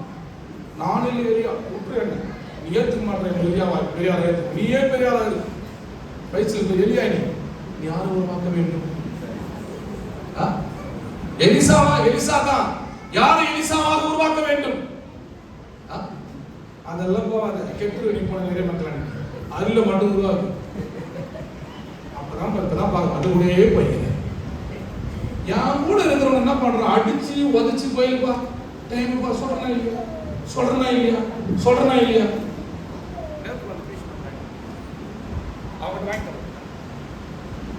அவனை வந்து கூட வச்சு மேட்சிங் பண்றதுக்கா? ஒருவரிடத்துல நட்புறவு வைத்துக் கொள்கிறார் என்று சொன்னால் அவனுடைய சீர்திருத்தத்தின் பாதையில கடவுளை பார்க்க எலிசாவாக மாற்ற வேண்டும். அதான் இந்த நாளுக்கு திருமறை. மாத்திரையா? மாத்திர வேற மாதிரி மாத்திர. அது என்ன மாத்திரையோ? அது செஞ்சு மாத்திரையோ? ஓராசனமோ? அண்ணன் பாகத்தை பார்த்து அனாசினம். எப்படி மாத்திரையோ? உன் வழியாக பிறர் மாற்றப்பட வேண்டும். மனம் மாற்றப்பட வேண்டும். இதுதானங்க கோவர சார்லஸ். என் மக்கள் இறைவனை பார்க்க வேண்டும், இறைவனை காட்ட வேண்டும், இறைவனை அறிந்து கொள்ள வேண்டும். கோயிலுக்கு வந்து புறக்கணிக்க கூடாது. என்னிடத்துல வருகிறவனை ஒருவனையும் புறம்பே தள்ளுவது கிடையாது. ஒருவனையும் புறம்பே தள்ளக்கூடாது. பரிசோதித்து பாருங்க. எத்தனை விரோதம் ஒன்றும் பார்க்க மாட்டேன்னு சொல்லுவேன். எதை நின்றுட்டுமே சோத்திரமான அவளை மானகட்டோனா நமக்கு ஏது ரோசம், நமக்கு ஏது மானம், ஏதோ சூடு சொல்லணும். நான் தான் அடிமைச்சு ஆண்டு கொண்டு பாரு படாது. யாரை பார்த்து மூஞ்சி பாரு. ஏன் மூஞ்சி பாடுறா மூஞ்சி பார்க்க மாட்டேன். திருமணம் பண்ணிடுறானே செத்தாலும் அவங்க வீட்டு போக மாட்டான்னு சொல்லுவேன். இவனை தானே அவனுக்கு எனக்கு வரும். நேற்று கூட ஒரு முடிவு. இவன் சுதாமா அவனை போன் எடுத்துனேன். சுதாமா அவனை தான் மரியாதை. இனிமேல் அவன் மூஞ்ச பார்த்த அந்த மாதிரி சொல். இந்த மாதிரி என்ன சந்தேகமா பட்டுதுன்னா என்னை விட்டு நான் போடுறேன்னு. அடுத்த வார்த்தை நான் சொன்ன வார்த்தை சொன்னாங்க, தயவு செய்து போயிடுவேன். எங்க ஒபீடியன்ட்லி கிறிஸ்துவ அடிப்படை இல்லைன்னு சொல்லி மனைவி எல்லாவற்றுக்கும் எல்லாம் மாணவர். அந்த அம்மாவை சொல்றேன். நேற்று போன்ல சொல்றேன். நான் முகப்பேர்ல நிக்கிறேன். ஒரு ஷூ கடையில் அப்படி ஷூ பார்த்துட்டு நிக்கிறேன். அந்த இடத்துல போன் பண்றாங்க இப்படி அப்படின்றாங்க. உன்னை சார்ந்தவர்கள் தவறு செய்யும் பொழுது அவர்களை நேசிப்பேன் என்று சொன்னார். நீ அவங்க கூட போயிட்டு கூட வராங்க. தயவு செய்து நான் வரத்துக்குள்ள வீட்டை விட்டு போயிடு. நான் செத்துருவேங்க. சீக்கிரமா செத்து சொன்னங்க. சீக்கிரமா செத்து எல்லாம் எனக்கு வேண்டும். சீக்கிரமா செத்து செய்ய வேண்டியது சீக்கிரமா செய். கடவுள் தாண்டா நம்பி ஏசுநாதரை விட்டா ஏன் வந்தது? இப்போ அது சிம்பாலிக் இருக்கும் தெரியாது. அது ஏசுநாதர் என்கிட்ட உங்கள்கிட்ட வந்து எடுப்பண்ணு உன் அபிஷேகத்துக்கு வாங்கிச்சுக்கோ. நீ எடுத்துக்கன்னா கடவுளுக்கு வந்துருப்பாரு. இப்போ கடவுள் அச்சவனா இருக்கிறேன். சும்மா துட்டு செலவு பண்ணுறது, வேலை செய்கிறது, இதெல்லாம் வந்து ஊழியர்கள் தெரிஞ்சுக்க முதல்ல உன் இருதயம் ஆண்டவரோடு இணைக்கப்பட வேண்டும். துட்டு இல்லைங்க, இயேசுவில் மகிழ்ச்சியா இருக்கிறங்க. இல்லையா அண்ணா சொன்ன, நீ சொன்ன எவ்வளோ ஆழமா போய்கிற பிரசனத்தை நான் முடிஞ்சா எப்படி எடுக்க முடியும் சொல்லு. நான் போய் கம்ப்ளைண்ட் பண்ற வெளில போயிட்டு எல்லாரும் பயங்கரம் பேசிக்கலாம். என்னடா வேலை பண்ணுங்க நாட்டுக்கு அந்த நீங்க இத்த விட்டா என்ன வேலை பண்ணுங்க? என்ன விட நோவு உனக்கு கிடையாது. நேற்று நான் சிரிச்சு 5 எலும்பு முடிஞ்சாரு நான் நெஞ்சில பயங்கரம். என் குழந்தை வந்து அன்னைக்கு வந்து என்னுடைய சூழ்நிலையை பார்த்து ஆல்சோ எனக்கு கொடுத்தேன். அதை எனக்கு வந்து அந்த எண்ணம் வரல. எனக்கு சாப்பிட்டு போகிற அளவுக்கு சரியாயிடுச்சு. அவ்வளோ செஸ்ட் பெயின். இதில் கத்தி நடக்கிறேன். நான் தானே வருத்த பண்ணோம். சத்தியத்துக்கு எனக்கு சத்தியம் விடுதலையாக்கும். இத்த பேச மாட்டான். தன்னை உயர்த்துவதற்காக அல்ல, இயேசு உயர்த்து தான் பிரசனம் கருத்துல. அல்லேலூயா. அதனால இந்த எலிசாவை உருவாக்கின பிறகு எலிசா எலியாவுக்கு உதவி செய்தான். சரியாமா? யார் கூட பண்ணிக்கிறேன் வீட்டுக்கார? இப்போ நான் தான் எலிசா வீட்டுக்கார தெரிஞ்சுக்க முதல்ல. உடனே 5 வந்து 5 கிட்ட போயிட்டு வந்து நம்ம முன்னாடி சேர்க்கிறோம். என் வழியாய் தான் இயேசு சொல்ற, என் வழியாய் தான் யார்கிட்ட? பிதா கிட்ட போன என் வழியாய் தான் 5 கிட்ட போறோம். ஐயர் விரோதம் பண்ணுறாரு. பாவம், நல்ல மனுஷன். வந்த உடனே அவர் அவ்வளோ தூரம் வந்து அப்ரிசியேட் பண்ண எல்லாம் பண்ணேன். அப்படியே பார்த்தோம். குருகுட்டிமா இவருக்கிட்டமா நீ இருக்கிற, நீ உனக்கு உடனே பாரு அக்ராம்பாரு பக்தி. அவங்க இப்பதான் தெரிஞ்சுன்னு வராரு. அண்ணே தப்பா புரிஞ்சுக்கணும், நான் உன்னை நல்லா தான் இருந்தேன். நீ என்னன்னாலும் பண்ணி நீ என்னை புரிந்து கொள்கிற காலங்களுக்கு காலங்கள் பதில் சொல்ல ஒரு நாளைக்கு. எலிசா உருவாக்கும் பொழுது எலியாவுக்கு தான் ஊழியம் செய்தார் என்ற ஒரு நிபந்தனை இந்த இடத்தில் எழுதப்பட்டு இருந்தாலும் ஆகாப் அரசன் யெசபேல் மூலமாக தெரிந்த ஒரு நிகழ்வு வந்து எலியாவுக்கு வந்து காணப்படுகின்றது. இந்த எலியா தன்னுடைய வாழ்க்கையில் என்ன செய்யறாரு? 1 ராஜாக்கள் புத்தகம் 19ஆம் அதிகாரம் 1-2 பாப்பன்னு சொன்னா, பெயர்சபா என்கிற இடத்துக்கு அங்கே ஆகாப் மூலமாக யெசபேல் மூலமாக யார் பாவருக்கு எலியாவுக்கு வந்து பல பிரச்சனைகள் நேரிடும் பொழுது, மரணத்தின் காரியங்கள் தெரிவு செய்யப்படும் பொழுது இந்த எலியா என்ன பண்றாரு அப்படின்னு சொன்னா, பெயர்சபாவுக்கு புறப்பட்டு போயிடுறாரு. கரெக்டா? அப்படி புறப்பட்டு போய் ஒரு சூறை செடியின் கீழே என்ன பண்ணாங்கன்னா உட்கார்ந்து கொள்ளுகின்றார். அன்பிற்குரியவர்களை நன்றாக கவனிக்க வேண்டும். இந்த பகுதியை எலியாவுக்கு பயங்கர பிரச்சனை, யெசபேல் மூலமாக பயங்கரமான பிரச்சனை. இவனை அடித்து கொல்ல வேண்டும். இஸ்ரேல் மக்கள் எல்லாரும் அழிச்சிடுறாங்க, எல்லாரும் வந்து கொன்னுறாங்க. ஏன் தெரியுமா அடிக்கிறாங்க? ஏன் தெரியுமா கொன்னுறாங்க? எலியா வந்து பிரசங்கிக்கிறார், தீர்க்கதரிசி சொல்றாரு. எலியாவின் உடன்படிக்கையை உபதேசத்தில் யாரும் இல்லை. அதனால எலியாவின் இடத்துல யாரெல்லாம் போனார்களோ அவர்களை எல்லாம் அழித்து விடுகின்றார். எலியா மாத்திரம் நிற்கின்றார். அப்போ என்னையும் அழித்து விடுவாங்க என்று சொல்லி எலியா பயந்து என்ன போறாருன்னு சொன்ன பெயர்சபாவுக்கு புறப்பட்டு போய் அங்கே ஒரு மரவிலே, ஒரு மரத்தின் அடியிலே, சூறை செடியின் அடியிலே கீழே உட்கார்ந்து அவர் சொல்ற வார்த்தை தெரியுமா? அந்த வசனத்தை படிங்க. எத்தனாவது வசனம்? 4வது வசனம். அங்கே அவர் ஏறெடுக்கின்ற எண்ணம் என்ன அப்படின்னு சொன்னா, நான் சாக வேண்டும். நான் படிங்க. போதும் கர்த்தாவே, இந்த வடமதல பட்டது கேட்டனா, உங்களை கேட்டனா, இந்த ஊழியத்தை கொடுக்க சொல்லி நான் கேட்டனா, திருச்சபையை கொடுக்க சொல்லி நான் கேட்டனா, நீங்களே கொடுத்தீங்க, நீங்களே அழைச்சு கேட்டனா. தம்பி வாசிங்க. கேட்டனா, உங்களை கேட்டனா, இந்த ஊழியராக்க சொல்லி நான் கேட்டனா, திருச்சபையை கொடுக்க சொல்லி நான் கேட்டனா, நீங்களே அழைச்சீங்க, ஊழியத்தை கொடுத்தீங்க, பாடா படுத்துறாங்கப்பா, என்ன புரட்டி எடுக்கிறாங்கப்பா. பிரேமக்கா கேட்டனா, வடமணிக்கு ஊழியர் சொல்லி உனக்கு கேட்டனா, நீ தானே கேட்ட, பாடா படுத்துறாங்கப்பா, என்ன புரட்டி எடுக்கிறாங்கப்பா, அதனால என்னால முடியவில்லைப்பா. எலியா போயிட்டு சூரச்செடியில உட்கார்ந்து கர்த்தாவே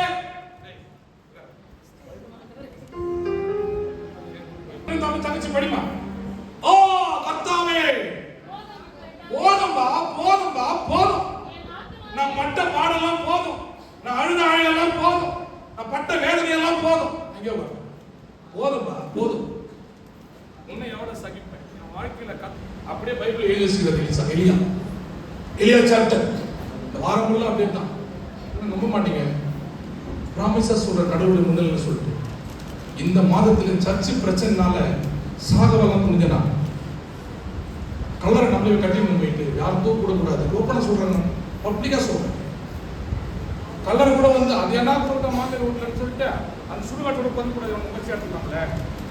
சுத்தமா விட்டுனால உனக்கு பக்கத்துல ஒரு 6 அடி அவங்ககிட்ட வந்து எஞ்சி கேட்டு அப்படிதான் முயற்சி பண்ணுங்க. செத்துல கூட குடும்பம் கேட்டு அத்தனை கூட சீதம் கொடுக்க வேண்டி போறேன். உடம்பு தம்பி அது உதவு கிடையாது, எனக்கு ஒரு போதும் கிடையாது, கோயில் வளர்ச்சி கிடையாது, ஊழிய வளர்ச்சி கிடையாது. ஒரு 6-3 காரா ஆனா ரெக்கமெண்ட் பண்ணுங்க. நான் கூட உங்களுக்கு சீக்கிரமா நான் யோசிக்கிறேன். வேணாப்பா படம் இல்லப்பா அந்த பையன் கிட்ட இந்த நாளைக்கு படம் இல்லை, எனக்கு படம் இல்லை. யார் படம் நல்லது சொல்றோம். நானே செங்கல் எடுத்து கொண்டு கொண்டு வர வச்சு கழிவு பட்டுக்கணும் உள்ள போயிட்டு யோசித்து போன வாரம் ப்ராமிசஸ் போன வாரங்க முடியல, சகிக்க முடியல. என் பண பிரச்சனை, என் குடும்ப பிரச்சனை, என் பிள்ளை பிரச்சனை இவ்வளோ தாங்க முடியாம இருக்குது. ஊழியம் ஊழியம் ஊழியம் ஊழியம் ஊழியம் ஊழியம் அதை செய்தா அவ்வளோ மகிழ்ச்சி வந்துட்டு, அவளை செய்தா மகிழ்ச்சி வந்துட்டு, ஊழியத்தை செய்தா மகிழ்ச்சி ஆகும். எனக்கு அவளை சிரிச்சனா என்னை ஏன்பா புரிஞ்சிக்க மாட்டீங்க? கர்த்தாவே படிப்பா போதும்பா இளைஞர்கிட்ட பட்டது, போதும்பா ராஜாவன்ட்ட பட்டது, போதும்பா இறை மக்கள்கிட்ட பட்டது, சாக வேண்டும், இனிமேல் என்னால வாழ முடியாது. எலியா கேட்கிறாரு, எவ்வளவு பாடுபட்டு வருப்பாரு. இல்லையா சினேகா, நீ வாலிப பொண்ணு உனக்கு கூப்பிட்ற டிஸ்கோடன்ஸ் ஆகிற மாதிரி அந்த பக்கம் சுற்றி உட்காந்து லேட்டா வர எத்தனை முறை டைம் வாங்கம்மா குழந்தைங்கள. போதும் அந்த பொண்ணோட பட்ட பாடு என்னை எடுத்துருப்பா. எலியா சாமச சொல்லுவாங்க, எலியாவை சொல்றேன் நான். இஸ்ரேல் மக்களை இப்படிலாம் வழிநடத்தின சாகடிச்சிருங்க. இதே கூக்குரல் தான் இன்றைக்கு எனக்கு மாத்திரம் கிடையாது, பல ஊழியக்காரர்களை கத்திக் கொண்டிருக்கின்றார்கள். ஆண்டவரே, இந்த மக்கள் உபதேசத்தை ஏற்றுக்கொள்ளாம மரணத்தை நோக்கி போய் கொண்டிருக்கிறாங்க. என்னை சாகடிக்க விட துணிறாங்க, என்னை ஏற்றுக்கொள்ளாமல் செய்கின்றாங்க. என்னை எடுத்துப்பா. இந்த தம்பி கிட்ட பட்டம் பாடுறாங்க. நான் ஒண்ணுமே பண்ணல. இதுவரையிலும் வந்து வினோத்தை வந்து நான் வந்து ஏசுனாருக்கு சமமா நேசித்தேன். கடவுள் கூட போய் உன் போய் குரான் பண்றேன். எவனோ ஒருத்தன் கலகம் பண்ணா என்ன பார்க்க மாட்டேன். அம்மா காரணம் நானு உன் தலைக்கட்டு கட்ட போறேன். நான் ஊழியக்காரன் பாரு, நான் உன் இடத்துல உட்கார மாட்டேன், கோயில் வேலையை செய்ய மாட்டேன். பொறுப்பு கேட்டனா இல்ல கேட்கனா? நேற்று வர நேசித்தவன் இன்னொருத்த பகையா மாறுகிறான். ஐயான்னு கூப்பிட்டவன் ரஜினி கால மாறுகிறான். ஆண்டவரே, இவனை நம்ப முடியலப்பா, நம்ப முடியலப்பா, என்னால தூக்கம் வரலப்பா.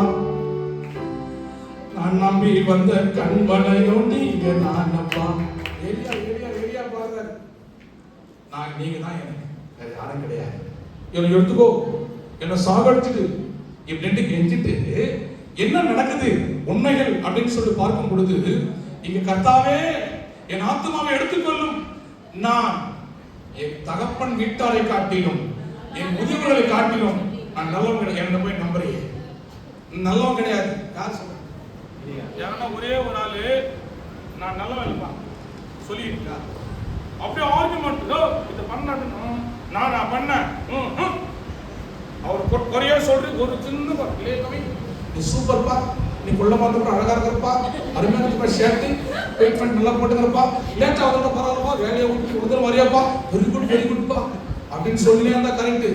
ஏம்பா போனிய அந்த படத்தை வைத்து வச்சுட்டு போறதானே செயல்பாடு இம்பார்ட்டன்ட். நேற்று இது நல்லவன் வல்லவன் நல்லா சொல்லியாத்துக்கிற நீ படத்தை வைத்து வச்சுட்டு போதும் எப்படி கேட்கலாம்?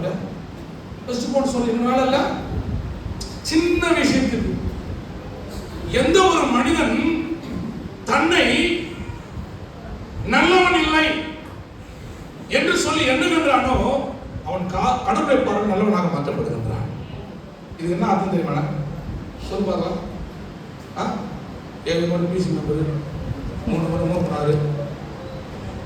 ஆண்டவரே நான் பாவிப்பா, நான் ஒன்றும் இல்லைப்பா, உன் சமூகத்தில் உங்களை அடிமைப்பா அப்படின்னு எந்த ஒரு மனுஷன் நினைக்கிறானோ அவன் கடவுளுடைய பார்வையில உயர்த்தப்படுகிறான்.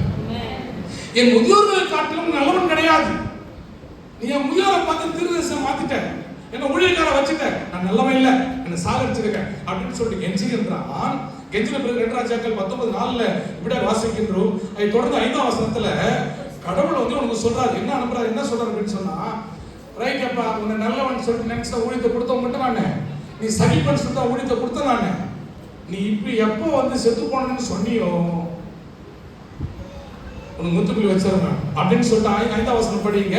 ஒரு சூரச்செடியில் கடவுள் படிமா, ஒரு சூரச்செடியின் கீழ் படுத்துக்கொண்டு நித்திரை பண்ணினான். அப்பொழுது ஒரு தூதன் அவனை தட்டி, அப்பொழுது ஒரு தூதனை அனுப்புகின்றார். நல்லா தெரியுங்க, நிறைய பேருக்கு ஏசுறான் நேரா போயிட்டு வந்துட்ட மாதிரி பார்த்துருக்கீங்க. ஒருத்தங்கிறான் தாடிக்காரன், யார் ஏஜென்ட்ல பேசுவோம், ஒருத்தன் ஆமா ஆமா போட்டு போற பையன் என்ன சாம ஆமா இல்ல அந்த பையன் பேர் ஆமா ஆமா அந்த ஆனந்த பார்த்து எதிரில் பேசணும். ஒரு நாள் நான் அந்த பையன் சொல்லுது, அண்ணா அந்த ஆளு டிவியில கொடுக்குற மாதிரி பேட்டி அப்பதான் வளர்றான், நீ அதுக்கப்புறம் அவன் காரில் போய் BMW பென்ஸ் இதெல்லாம் ஏறும், ஐயோ அவன் டிஸ்கோ டான்ஸ் ட்ரெஸ்ஸும் அவன் பேண்ட்டும் பார்த்து அப்படி உள்ள ஷூட்டிங் வரும்போது மட்டும் தான் காவி ட்ரெஸ்ஸு, என்னென்ன பண்ணுறது, வேலை செய்யறான். ஆமாம் மட்டும் தான் ஆமாம் அந்த பையன் இதெல்லாம் நம்ம மாட்டேங்குது. டிவியில் வந்து ஷோ வந்து அவன் வந்து பார்க்க போயிருக்கீங்க, இங்கே வந்து அயன் பண்ண சொல்ல போட்டு வந்து என்ன மாதிரி பார்த்துக்கிறீங்க. என்ன நடக்குது இன்றைக்கு? நான் ஆண்டவர் அந்த சொல்றான், என்ன தர சொல்றான், நான் உடனே கொண்டிருந்தேன், கடவுள் என்னை நேரடியாக பரலோகம் அழைத்துக் கொண்டு போனார். அங்கே இயேசுநாதர் தண்ணியில் வந்து விளையாடி கொண்டிருந்தார், மீன் பிடிச்சார், மீன் பிடிச்சிருந்தார் இயேசுநாதர். மீன் பிடிக்கிறவங்களை வந்து இயேசுநாதர் வர வச்சார். இயேசுநாதர் அவர் மீன் உரித்து சாப்பிட்டு கொண்டிருக்கிறார். நான் கேட்டேன், ஆண்டவரை நீ மட்டும் சாப்பிடுறீங்க எப்படி இப்படி சொல்றாங்க தரிசனம்.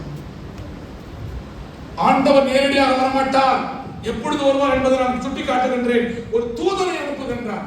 மனிதன் துக்கப்படும் பொழுது, மனிதன் வேதனைப்படும் பொழுது, மனிதன் கஷ்டப்படும் பொழுது ஆண்டவரை கடவுள் அவன் இருதயத்தின் வேண்டுதலை பார்த்து செத்து போக போறானே என் மகன் என்று சொல்லி ஒரு தேவ தூதனை அனுப்புகின்றார். அனுப்பி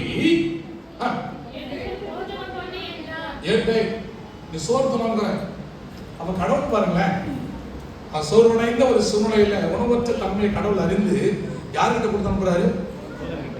ஒரு தூதன் கிட்ட, என் பிள்ளை வந்து பசியாய் இருப்பது எனக்கு விருப்பம் இல்லை. கடவுள் இறை மக்களை கடவுளை பார்க்கும் பொழுது போஷிக்கின்ற கடவுளுடைய ஆண்டவர். உணவு அவசியங்க, உணவு அவசியம், உன் தேவை அவசியம், உன் தேவை இதுதான்டா. என்ன செத்து போற நிலைமையில உட்காந்துக்கிறான், சோறு தண்ணி தண்ணி இல்லாம உட்காந்துக்கிறான். அந்த போஷிப்பு எப்படி தெரியுமா? அங்க வந்து தழையினால் செய்யப்பட்டதான அடையும் தண்ணீரும் அங்கே வைக்கப்பட்டிருந்தது. இதை எடுத்து என்ன பண்றாரு? பசியில போய் சாப்பிடுறாரு. கரெக்டா? யார் மூலமா கொடுக்குறாரு? தூதர் மூலமா கொடுக்கின்றார். இதை சாப்பிட்ட பிறகு என்ன நடக்குது அப்படின்னு சொன்னா, வாசிமான வசனத்தை புசித்து குடித்து சோறு போகிறாரு. சோறு சாப்பிட்டு என்ன பண்றான்? அட பசி சோத்தை கொடுத்து போ, இனிமேல் வெளியே போக சொல்ல அப்படியே மறுபடியும் படுத்துக் கொள்ளுகின்றார். இன்னைக்கு நம்முடைய வாழ்க்கை அப்படிதான் இருக்குது. உங்களை வந்து எவ்வளவு பூஸ்ட் பண்ணி எழுப்புறேன், எழுதுகிற மறுபடியும் என்ன பண்ற? நம்ம போவாங்க, நீ சேராதுமா, நீ பேச சொல்லிட்டாரு, என்ன என்ன பண்ண மாட்டேன், நான் போகவே மாட்டேன், முடிவு எடுத்துருந்து மறுபடியும் என்ன பண்ற? மூஞ்சி மறந்து போய் சேர்த்துட்டு போய் எங்க நல்லா இருக்கும். இப்படிதான் இந்த எலியா என்ன பண்றாரு? பசியில போஜனம் பெற்றுக்கொள்கின்றார், உணவு அருந்துகின்றார், அப்புறமா என்ன பண்ணிடுறாரு? மறுபடியும் படுத்துக்கிறார். உன் வாழ்க்கை கடவுள் கொடுத்த போஜனத்தை சாப்பிடுவாய், அவருக்குள்ள இருப்பாய் என்று சொன்னால் நீ எழுந்து துணித்துக் கொண்டு இருக்க வேண்டும், மறுபடியும் பின்வாங்கி போகக்கூடாது. ஆனா எலியா வந்து போஜனத்தை சாப்பிட்டு திரும்பவும் படுத்துக் கொள்ளுகின்றார். அப்பவும் ஆண்டவர் என்ன பண்ணான்னு சொன்னா, எலியாவை விடவில்லை, எலியா விடவில்லை, மாறாக என்ன பண்றாரு? திரும்பவும் என்ன பண்றாரு அப்படின்னு சொன்னா, வாசிமா இரண்டாம் தரம் வந்து அவனை தட்டி எழுப்பி, ஏமா தட்டுறதுக்கு என்ன தெரியுமா? என்னதான் சொல்ல போய் சேர்ந்து பார்த்தேன் தம்பி, நான் சொல்றேன் காலையில ஃபோன் பண்ணி சொல்றேன், நீ மூவ் பண்ணாரு, நான் போய் நீ காலையில் சர்ச் ஆரம்பிக்கணும்னு சொல்றேன். நீ மூவ் பண்ணாரு வந்துருக்கிறார், மூவ் பண்ணாரு. அவரு ஞாபகம் என்ன பண்ணி பார்த்தீங்கன்னா அவரு மொத்தம் கை வச்சு போயிருப்பார். பிரியாணி போட்டு சோறு போடுறவங்க ஞாபகம் வச்சு மூவ் பண்ணாராம். வேஸ்டேஜ் குப்பை இதெல்லாம் ரொம்ப மூவ் பண்ணி வந்துடுறாரு. கூட்டு போறாரு. அத்தியாவது செய்வா நான் கூப்பிட்டு சொன்னேன், எப்ப நீ தம்பி மூவ் பண்ணா நம்ம 2 பேருக்குள்ள தொடர்பு இருக்கணும். இது வெளியில என்ன பண்ண கூடாது. திரும்பவும் என்ன பண்றேன், மறுபடியும் சொல்றேன். அப்போ ஏத்து மறுபடியும் போய் என்ன பண்றேன், அங்க பேச நான் உதாரணத்துக்கு சொல்றேன். ஏன்னா எவ்வளவு அடிச்சாலும் தாங்குறாரு டேவிடோட, எவ்வளவு அடிச்சாலும் தாங்குறாரு. திரும்பவும் உணவு என்ன பண்ணுங்க நேரத்துல வருகின்றது. அந்த உணவை சாப்பிட்டு எலியாவுடைய ஜீவன் எது வரைக்கும் இருக்குதா தம்பி, எது வரைக்கும் இருக்குது? அதுல படிக்கணும், கால படிக்கணும். தேவனுடைய பர்வதம் மட்டும் நடந்து போனார். நீண்ட போய் நான் வந்து நாள் குறிப்பிடப்பட்டிருக்கிறது. 40 நாள் இரவு பகல். இந்த சோறு இரண்டாவது துணை சோறு 40 நாள் தண்ணி கொடுத்தது. பிராமணன் சொல்லு. ஆமென். 2 முறை தான் வாணி, 2 முறை தான் சோறு, 3ஆவது முறை உத பட்டினியா போட்டுருவார். அதுக்கப்புறம் அந்த பலனை 40 நாள் இவனுக்கு ஜீவிக்கணும். இதுதாங்க 40 நாள் பிரேயர். என்னக்கா ஈஸ்டருக்கு முன்னாடி சாரி என்ன பாது லெந்து நாளுக்கு முன்னாடி ஒரு பத்தி ஞாயிற்றுக்கிழமை அன்னைக்கு சாப்பிடு எவனு கறியணும் ஃபுல்லா சாப்பிடு. அந்த பலனை 40 நாளுக்கு கருதுறாரு. கொடுக்கிறாரா? அந்த ஆகாரம் இரண்டாவது முறை கொடுக்கப்பட்ட ஆகாரம் 40 days 40 நாட்கள் பெறனாய் இருக்கின்ற ஒரு வாழ்வை அந்த எலியா பெறுகின்றார். பெற்று என்ன செய்தார் அப்படின்னு சொன்னா, படியம்மா தொடர்ந்து வசந்த 40 நாட்கள் ஓரே பர்வதத்துல நடந்து அங்கே ஓரே பர்வதத்துல போய் வண்டிக்கிறாரு. சரிங்களா? இங்க போன உடனே அங்க என்ன அந்த கெபியில இவன் தங்கி கொண்டிருந்த சூழ்நிலையில 10வது வசனத்துல படிக்கிறோம்.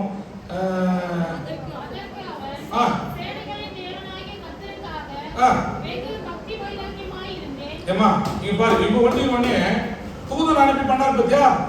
இது வந்து இவன் என்ன அடங்காத மறுபடியும் போயிட்டு ஒரு கூண்டு அணைஞ்சிக்கிறான், ஒரு கெபியில போயிட்டு மறைஞ்சிக்கிறான்.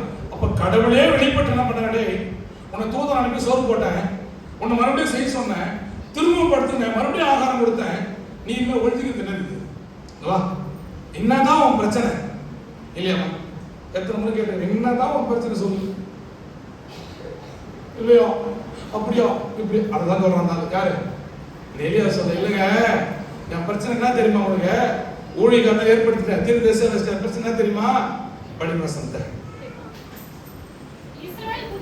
இஸ்ரவேல் புத்திரர் என்னமா யாருடைய உடன்படிக்கையை என்னை எதற்காக ஏற்படுத்தின? உம்முடைய உடன்படிக்கையை பேசுவதற்காக, உன்னுடைய உடன்படிக்கை இறைவன் நம்பதற்காக நீ உருவாக்கின இந்த உடன்படிக்கையை சொன்னா என்ன பண்ற? யாரு நீ? யாரு? Who is this?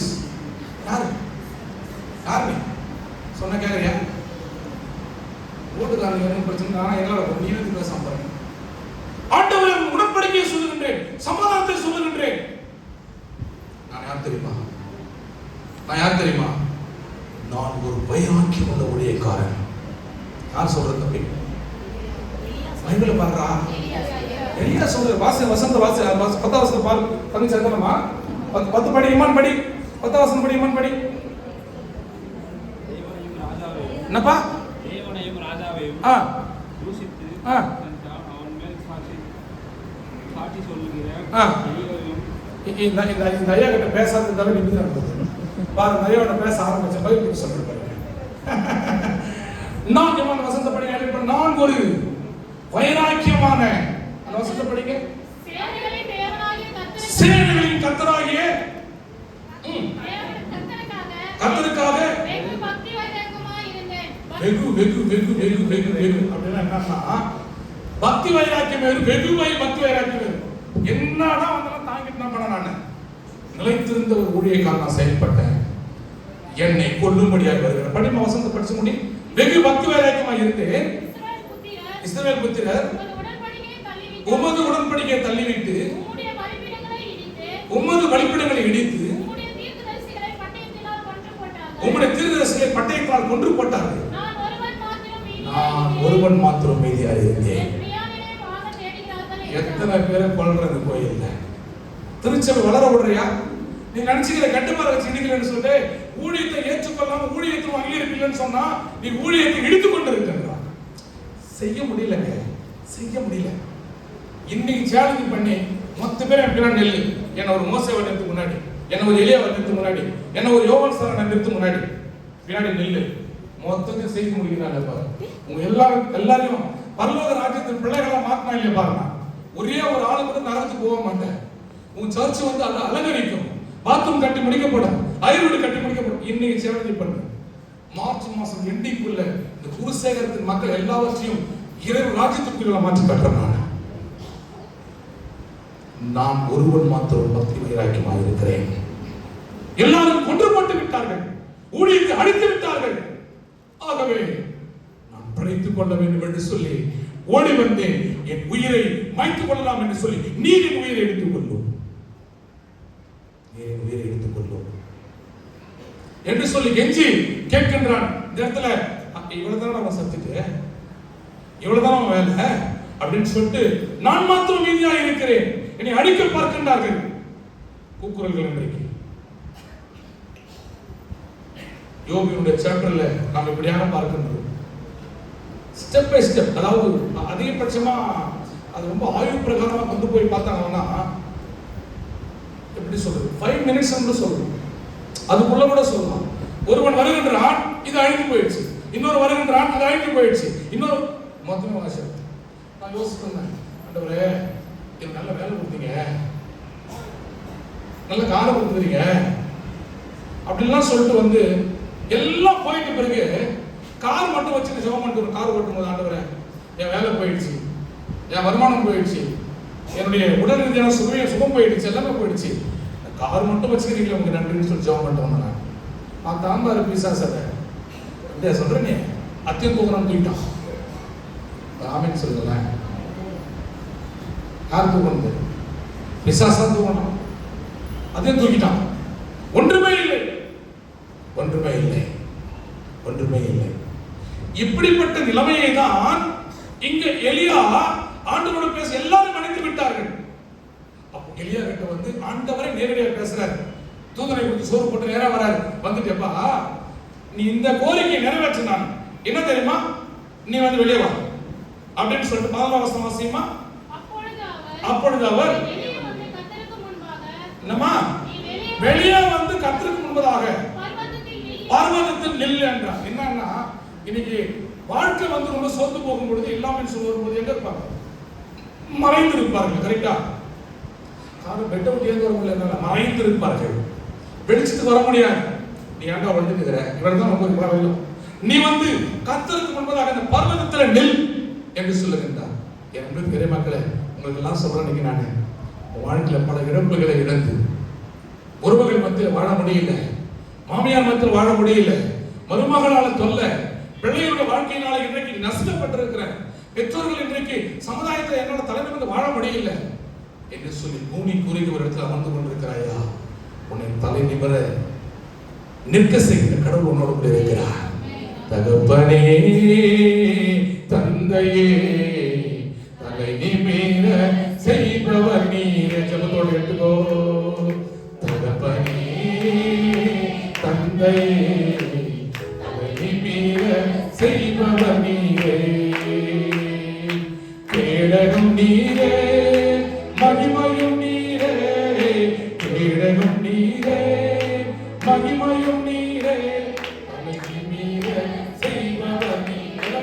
பாருங்க, தலை நிமிர செய்பவர் நீரே.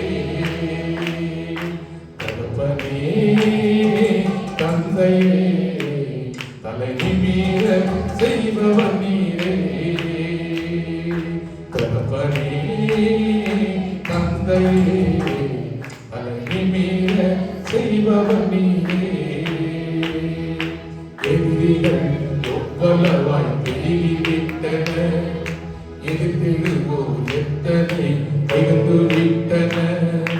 எதிரிகள் எவ்வளவாய் பெருகிவிட்டன, எதிர்த்தெழுவோர் எத்தனை மிகுந்து விட்டன. ஆனாலும் சோர்ந்து போவதில்லை, கலங்கி போவதில்லை, சோர்ந்து போவதில்லை,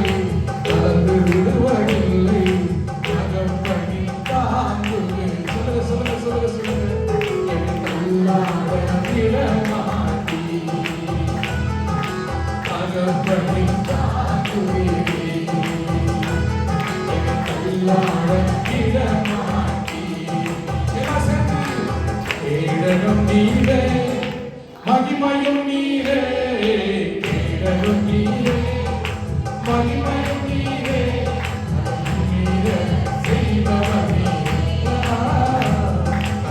நீரே செய்பவர் நீரே, தந்தையே நீரே செய்பவர் நீரே. ஹல்லேலூயா. சமுதாயத்தில் வாழ முடியல, இவங்களுக்கு முன்னாடி நிற்க முடியல நினைக்கிறியா? உன்னை ஒளிந்து கொண்டு இடத்திலிருந்து பர்வதத்தின் மேல் நிற்க செய்கிற கடவுள் தான். நான் சாட்சிங்க. நேரேச்சரன் சொன்னார், விசாச்சர் அவர் ஐயர்கிட்ட, சார்லஸ் லைஃப் முடிஞ்சு போயிடுச்சு, அவர்தான் வாழ்க்கை கிடையாது, செத்து போயிடுவார் என்று சொன்ன வார்த்தையை மடங்கடித்து சாம்பலாக்கி என் இயேசு நடக்க வச்சிருக்கிறார். தள்ளாட விடல. சொன்னா என்ன, டே முண்டிகாரா அப்படின்னா என்ன கடவுள் முண்ட விடவில்லை. தகப்பனே தாங்குகிறீ, என்ன தள்ளாட விடமாட்டீருக்கு. எனக்கு இருக்கின்ற கர்த்தர் தான் உனக்கு இருக்கிறாரு, உன்னை தள்ளாட விட மாட்டாரு. எதிரிகள் எவ்வளவா பெருகி விட்டன, எதிர்த்தெடுவோ எத்தனை. நேற்று நான் வாட்ஸ்அப்ல ஒரு நிகழ்வு பார்க்கிறேன். ஒரு மனிதன் உனக்கு எதிராக இருக்கிறான்னு சொன்னால் நீ வளர்ந்து கொண்டிருக்கிறாய் என்று சொல்லி அர்த்தம். எல்லாருமே உனக்கு எதிராக இருக்கிறாங்கன்னு சொன்னா நீ வளர்ந்துட்டேன்னு அர்த்தம். எல்லாருமே எதிராக அப்ப நம்ம வளர்ந்துட்டோம் இல்லையா? உங்களை வளர்த்தா இல்லையா? கர்த்தர் பர்வதத்தின் மீது வந்து நில், நீ ஏன் மறைவாக இருக்கிறாய்? மலையின் மீது வைக்கப்பட்ட விளக்கு மறைந்திருக்க மாட்டாது. அது விளக்கு, அநேகருக்கு ஒளி கொடுக்கின்ற விளக்கு. நீ ஒளியாதே, நீ கர்த்தருக்கு முன்பதாக பர்வதத்தின் மீது வந்து உட்கார்ந்தில் என்று சொல்லி நிற்க வைத்து, அங்கே கடவுள் நேரடியாக எலியாவோடு என்ன பேசுகிறார்? நிற்க வைத்து விட்டு அங்க என்ன பண்றாரு தெரியுமா? உன்னை நிற்க வச்சு என்ன பண்றாரு தெரியுமா? போய்விட்டார். உன்னை நிற்க வைப்பாரு. உன்னை நிற்க வைப்பாரு. டாக்டர் கூட வைப்பாங்க, ஊசி போடுறவங்க ஜோரம் அடிச்சுக்கின்னு ஊசி போட்டு மாத்திரை கொடுத்துட்டு, மாத்திரை சாப்பிட்டியா, இந்த தண்ணி குடி, இத்த பண்ணு, சுகமாயிட்டு என்ன பண்ணுவாங்க? சொல்ல மூட்டில் உட்காந்துப்பாங்களா? என்ன பண்ணாங்க? ரிப்பேர் பண்ணி என்ன மூட்டை சோத்துருவாங்க.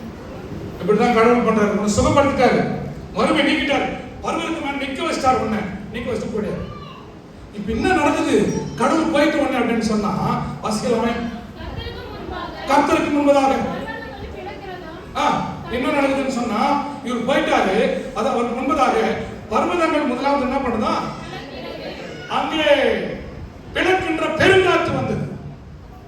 கடவுள் உன்னை ஆசீர்வதிக்கும் பொழுது, கடவுள் உன்னை நிற்க வைக்கும் பொழுது, கடவுள் அனைவருக்கும் ஒளியாய் வைக்கும் பொழுது பெருங்காற்று வரும். அப்படின்னு என்னது? யாரை ஏற்றுக்க மாட்டாங்க. பிரச்சனைகள் உணர்ந்து தாக்கும், அது ஒண்ணு ஒன்றும் பண்ணாது. உன் பக்கத்தில் 1000 பேரும் உன் வலது பக்கத்தில் 10,000 பேர் இருந்தாலும் ஒன்றையும் உன்னை செயல்படுத்தாது. எல்லாம் சத்தத்தை உயர்த்தி ஒரு அல்லேலூயா சொல்லலாமா? உங்க பக்கத்துல எத்தனை பேர் விரோதிகள் வந்தாலும், தமிழ்நாடு சொல்லிட்டு அடிக்கிற வந்தாலும் யாருமே ஒண்ணும் பண்ண முடியாது. இங்கே எலியாவுக்கு கர்த்தருடைய வார்த்தை உண்டாகி நிற்க வைத்து விட்டு, கர்த்தருடைய அந்த கண்களுக்கு முன்பு தெரிகின்றதா பெரும் காற்று உண்டாயிற்று. அந்த பெருங்காற்றுல பெருங்காற்று இருந்தது, பிரச்சனை இருந்தது. அதுல யார் இல்ல தெரியுமா? கடவுள் இல்ல. பிரச்சனை தான் இருந்துச்சு, அடிக்கிற வந்ததால கடவுள் இல்ல. தெரிஞ்சுக்கோ, நீ யார பிரச்சனைல யார பாக்குற? பிரச்சனைல யார பாக்குற? பிரச்சனைல யார பாக்குற? பிரச்சனைல யார பாக்குற? அழகா இருக்கு. பிரச்சனைல யார பாக்குற? பிரச்சனைல யார பாக்குற? பிரச்சனைல யார பாக்குற? உலகத்தில் இருக்கிறவனிலும் உலகத்தில் இருக்கிறவனிலும் பிரச்சனை பெருசா பாக்குறீங்க. பிரச்சனை பெருசா பார்க்காத. பிரச்சனை விட பெரிய ஒரு ஆண்டவராக இயேசு கிறிஸ்து. பிரச்சனை தான் பெருங்காற்று அழிக்க வருது. கடவுளே கடவுளே பெருங்காற்று ஊத்தி அழிக்க வரும். அவனுக்கு பயந்து பயப்படாதே. சந்தோஷம் என்ன துக்கமாகற சந்தோஷம் சொல்லிக்க சந்தோஷத்தை உண்டாக்க நற்செய்திய அறிவிக்கிறேன் சொன்னார். இந்த பயப்படாதே என்று சொன்ன வார்த்தை திருமறையில 365 முறை எழுதி போயிட்டு. பஸ் எத்தனை நாள் சொல்றேன்? பஸ் எத்தனை நாள் சத்தமா 364 அப்படின்னு சொன்னா வேதத்துல நீ போயிட்டு பயப்படாத வார்த்தை என்னன்னா 364 நாள் பயப்படாத. அப்போ ஒரு நாள் என்ன பண்ணது? பெருங்காற்றை கண்டு பயப்படாதே. அல்லேலூயா. பெருங்காற்றை கண்டு பயப்படாதே. பிரச்சனைகளை கண்டு அஞ்சாதே. முதல்ல பர்வதத்துக்கு நிக்கிறான், ஸ்டாண்டிங் நிக்கிறான். அப்படியே என்ன யாரும் ஒன்றும் பண்ண நிக்கிறான். அப்படியே காற்று வருகிறது தவிர்த்துக்கு தள்ள முடியல. அதுல கர்த்தர் இல்லை. உற்று நோக்குகின்றான், கர்த்தர் இல்லை. இரண்டாவது என்ன வருது அப்படின்னு சொன்னா அக்னி போன்ற அக்னி வருது. பெருங்காற்று தான் ஒண்ணும் பண்ண முடியல. அப்புறம் என்ன வருதுன்னா பூமி அதிர்ச்சி. பூமி அதிர்ச்சி உண்டாயிற்று. ரெண்டாவது பூமி அதிர்ச்சி வருது. நிக்கிறான் பத்தியா, காத்து அடிச்சு தள்ளான்னு பாக்குது, இவன் உணர மாட்டான். அதுக்கப்புறம் பூமி அதிர்ச்சி வந்து என்ன ஆயிடும்? பூமி ஆன நிக்கிறோம் என்ன பண்ணுவோம்?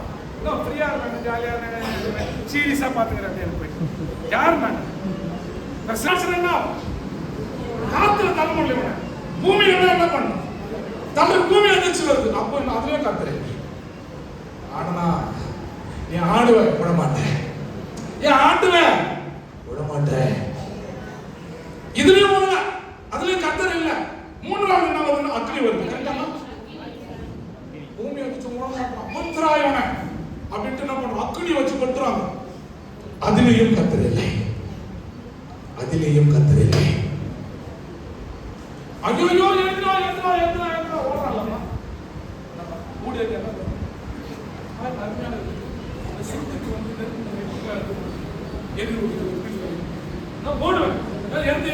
அக்கறை வந்தாலும் ஓடவில்லை. கடவுள் நிற்க வைத்தவன் நின்று கொண்டே இருக்கின்றான். ஆமென் சொல்லுங்க. கர்த்தரால் அழைக்கப்பட்ட ஊழியத்தை யார் என்ன நெருக்கங்களை கொண்டு வந்தாலும் ஒன்றுமே செய்ய முடியாது, அசைத்து பார்க்க முடியாது. என்ன பெருசா பேசிட்டா ஆட்டி பார்க்க முடியாது. பூமி அதிர்ச்சி ஆடுது, அது கூட ஆட்ட முடியல. இத்தனை நேரம் வந்து ஐயா பர்சன் பண்ணணும் ஊழியர் ஆட்டம் சொல்றேன். நான் சொல்றது பூமி வச்சு ஆட்டம் சொல்லுங்கிறேன். நான் என்ன பண்றோம்? ஒரு விரதம் எழுப்பும் பொழுது ஒரு சின்ன பிரச்சனை கொண்டாந்து விடுறேன். யார் மூலியமா? டேவிட் மூலியமா வச்சுனா ஒன்றும் பண்ண முடியல. டேவிட்டோட பெரிய ஆளை தேடுறாங்க. யார? யார் டேவிட் பெரிய பொண்ணு சிரிக்கிறத பத்தி எங்க வீட்டுக்காரோட யாரும் போய் கிடக்கிறாங்க அப்படின்ற போய் பார்க்கணும். டேவிட்டோட நல்ல அந்தஸ்து கொஞ்சம் பண வசூலாக கொண்டாடணும். விரோதமா அது நல்ல முடியல. இதுக்கடுத்து யாரை போறீங்க? மொத்தம் நேரம் போய்கிறேன். எதுதான் அங்கே நடைபெறுகிறது? நான்காவது 3 நிலைகளில் பல மோதல்கள் வந்தாலும் எதுவுமே ஒன்றும் செய்ய முடியவில்லை. அதுக்கப்புறம் நான்காவதாக அமர்ந்த மெல்லிய சத்தம் அங்கே வந்து அமர்ந்த மெல்லிய சத்தம். இப்ப கடவுள் போயிட்டாரு பத்தியா, அந்த மெல்லிய சத்தத்துல அந்த நல்லா கவனிங்க. இப்ப நீங்க எல்லாம் யோசிப்பீங்க, மெல்லிய என்ன சத்தம்? அமைதலும் இருக்குது, ஒருத்த சத்தம் வருது. கரெக்டுங்களா? மெல்லிய மெல்லிய அப்படி காற்று அப்படி வருது. அது ஆண்டோட சத்தம் வருகிறது. ஆபிரகாமே ஆபிரகாமே உன் பிள்ளையின் மீது கத்தியை போடாது. மெல்லிய இடத்துல அமைதலா இருக்கின்ற இடத்துல யார் இருக்கிற ஒரே மலையில? யார் இருக்கிற ஒரே மலையில? யார் இருக்கிறா? அப்புறம் அப்புறம் அங்கே மோரியா மலை யார் இருக்கிறான்னு சொன்னா ஆபிரகாமும் அவன் பிள்ளையும் அதற்கு அடுத்து பெலிஸ்தருக்கு கூட ஒரு ஆடு இருக்கிற இடத்துல இப்பதான் இருக்கு. அப்ப அந்த இடத்துல எப்படி இருக்கும்? ஒரே ஒரு 2 பேர் இடத்துல அந்த காடு எப்படி இருக்கும்? நிசப்தமா அமைதியா இருக்கும். இந்த அமைதியின் மெல்லியத்துல ஆண்டோட சத்தம் பெருசா வந்தது. அதுதான் ஆண்டோட சத்தம். நேர்த்தியா கத்தரையோ உயிரப்போ கஷ்டம் நினைச்சாங்க அப்படிதான். இவர் நல்லது பண்றாரு என்னதுக்கு மெல்லிய அமைதலான இடத்துல கடவுளுடைய சத்தம் உண்டாக்கி அங்க என்ன நடக்குது அப்படின்னு சொன்னா வாசிக்கலாமே. அது எலியா கேட்டபோது கேட்டபோது என்னமா அதை எலியா கேட்டபோது தன் சால்வையினால் தன் முகத்தை மூடிக்கொண்டு வெளியே வந்து முகத்தை மூடிக்கொண்டு வெளியே வந்து கெபியின் வாசலில் நின்றான். அப்பொழுது இதோ எலியாவே இங்கே உனக்கு என்ன காரியம் என்கிற சத்தம் அவனுக்கு உண்டாயிற்று. என்ன பண்ணான்? எங்க இருக்கு சொன்னான்? உன்னை என்ன வச்சனா? சொன்னா என்ன வச்சு போயில்ல அங்கதான் என்னதுக்கு வேலைக்கு போய்கிற கேக்குறாரு. உன்னை எங்க நிக்க வச்சா? உன்னை ஊழியத்துல கூடாது போய் நிக்க வச்சா நீ தகாத வேணாப்பா, அங்க போகாதப்பா, நம்ம கூட இருப்பா. கிறிஸ்தவனோடு தான் இணைந்திருக்க வேண்டும். நல்லா புரிஞ்சுக்கோ. உறவு எடுத்து தூரம் இயேசுவின் நாமத்துல போடு. உறவு இருக்குன்னு சொன்னா அந்த உறவு கிறிஸ்தவ உறவை தான் இருக்கணும். உனக்கு அந்த உறவு வந்து கிறிஸ்தவன் இல்லைன்னா அப்படி உறவு வச்சுக்காத. நீ தான் பிரித்தெடுக்கப்பட்டவன். எதுவுமே நம்புற நீ தான் பிரித்தெடுக்கப்பட்டவன். என்னப்பா அப்போஸ்தலர் சொல்லுவேன், ஒரு மனிதன் மனம் திரும்பி கர்த்தராகிய இயேசு கிறிஸ்துவை விசுவாசித்தால் அப்பொழுது நீயும் உன் வீட்டாரும். அப்ப நீ மனம் திரும்பிட்டா என்ன பண்ணணும்? நீ தான் ரட்சிக்கப்பட்டுக்கிற. அப்புறம் என்ன பண்ணணும்? ஊட்டா யார் அவரு? யார் ஊட்டாரு? அக்கா சந்தேகப்பட்டு ஏன் வீட்டு போய் கேட்டுக்கிறீங்க? உன் புள்ள, உன் பேரன், உன் மருமகன், நீ கொடுக்குற சம்பந்தி மொத்தம் கிறிஸ்துவ தான் இருக்கணும். ஞானஸ்தானம் கூடியான கல்யாணம் மொத்தம் கிறிஸ்துவ மாப்பிள்ளை தான் கொடுக்குறேன். உன்னை வெட்டி வெயில போடுவோம். கிறிஸ்தவ இல்ல நீ, கிறிஸ்தவ இல்ல நீ. எங்கே நிற்கிறாய்? உன்னை அழைத்த அழைப்பு என்ன? உன்னை எங்க விட்டுக்கிறேன் நான்? அங்க நிக்காம இங்க நிக்கிறது நீ. எலியாவே எங்கே நிற்கிறாய்? அதற்கு அவன் சேனைகளின் தேவனாகிய கர்த்தருக்காக. ஓ கடவுளே, இங்க பாருங்க, சேனைகளின் கர்த்தாவே, வெறும் பக்தி வைராகியமாய் இருந்தேன். நான் தெரியுமா நிக்க வச்ச பக்தி வைராகியமாய் இருந்தேன். இஸ்ரவேல் புத்திரர் உடன்படிக்கையை தள்ளிவிட்டார்கள். உம்முடைய பலிபீடங்களை இடித்து சோறு போட்டு பிறகு வார்த்தை சொன்னான். மறுபடியும் ஒழிஞ்சு மறுபடியும் ரிப்பீட் பண்றான் அதே வார்த்தையை. நான் தான் என்ன சொன்னல, தேவப்பேன் நடக்கலன்ட்டு எட்டு முறை கூட ஏதாச்சும் நான் தான் என்ன சொல்ற மாதிரி வரேன்னு சொன்னேன் இல்லையா? இந்த சம்பவத்தை தான் சொல்றாரு. நான் வந்து இந்த இஸ்ரேல் மக்களை உடன்படிக்கை ஏற்றுக்கொள்ளவில்லை. உண்மை பற்றி எவ்வளவு நான் கத்துறேன், எவ்வளவு பேசுறேன், ஏற்றுக்கொள்ளவில்லை. எல்லாரும் கொண்டாங்க, நான் மட்டும் போயிடாத, நாங்க வந்துட்டேன். அப்ப கடவுளுடைய மறுமொழி என்ன தெரியும் உனக்கு கிடைக்குது? நீ தின்ன மாட்டா ராஜா, சொல்ல நீ தின்ன மாட்டா, நீ எப்பதான் விடமாதிரி கடவுள் முடிவு எடுத்தாரு. உன்னை சோத்து போட்டு காப்பாத்துறேன், உன்னை மேல கண்மலையில நிக்க வச்சு காப்பாத்துறேன். மறுபடியும் சொன்னதே சொல்லிக்கிறேன். வேறு எனக்கு தெரிஞ்ச ஆயிரை பத்தி, எனக்கு தெரியாத இலக்கிய பத்தி, உனக்கு பிரச்சனை வரதான் வர மாட்டேங்கள பத்தி உனக்கு நான் பாத்துக்கிறேன். நீ வந்து அன்பிட் முடிச்சு போச்சு. அதனால என்ன பண்ண தெரியுமா? நீ உனக்கு பயப்படுற பத்தியா? உனக்கு சாவடிச்சு வாங்கன்ட்டு ஒன்று செய். நான் ஒரு இடத்துக்கு அனுப்புறேன், அங்க போ. அங்க வந்து இன்னொரு பையன் இருப்பான் இல்லையாமா? படிமா. உம்முடைய தீர்க்கதரிசிகளே பட்டயத்தினால் கொன்று போட்டார்கள். போட்டாங்க. அப்புறமா போ. நான் ஒருவன் மாத்திரம் மீதியாய் இருக்கிறேன். இப்ப கடவுள் சொல்ற வார்த்தை 16 வசனம் 16.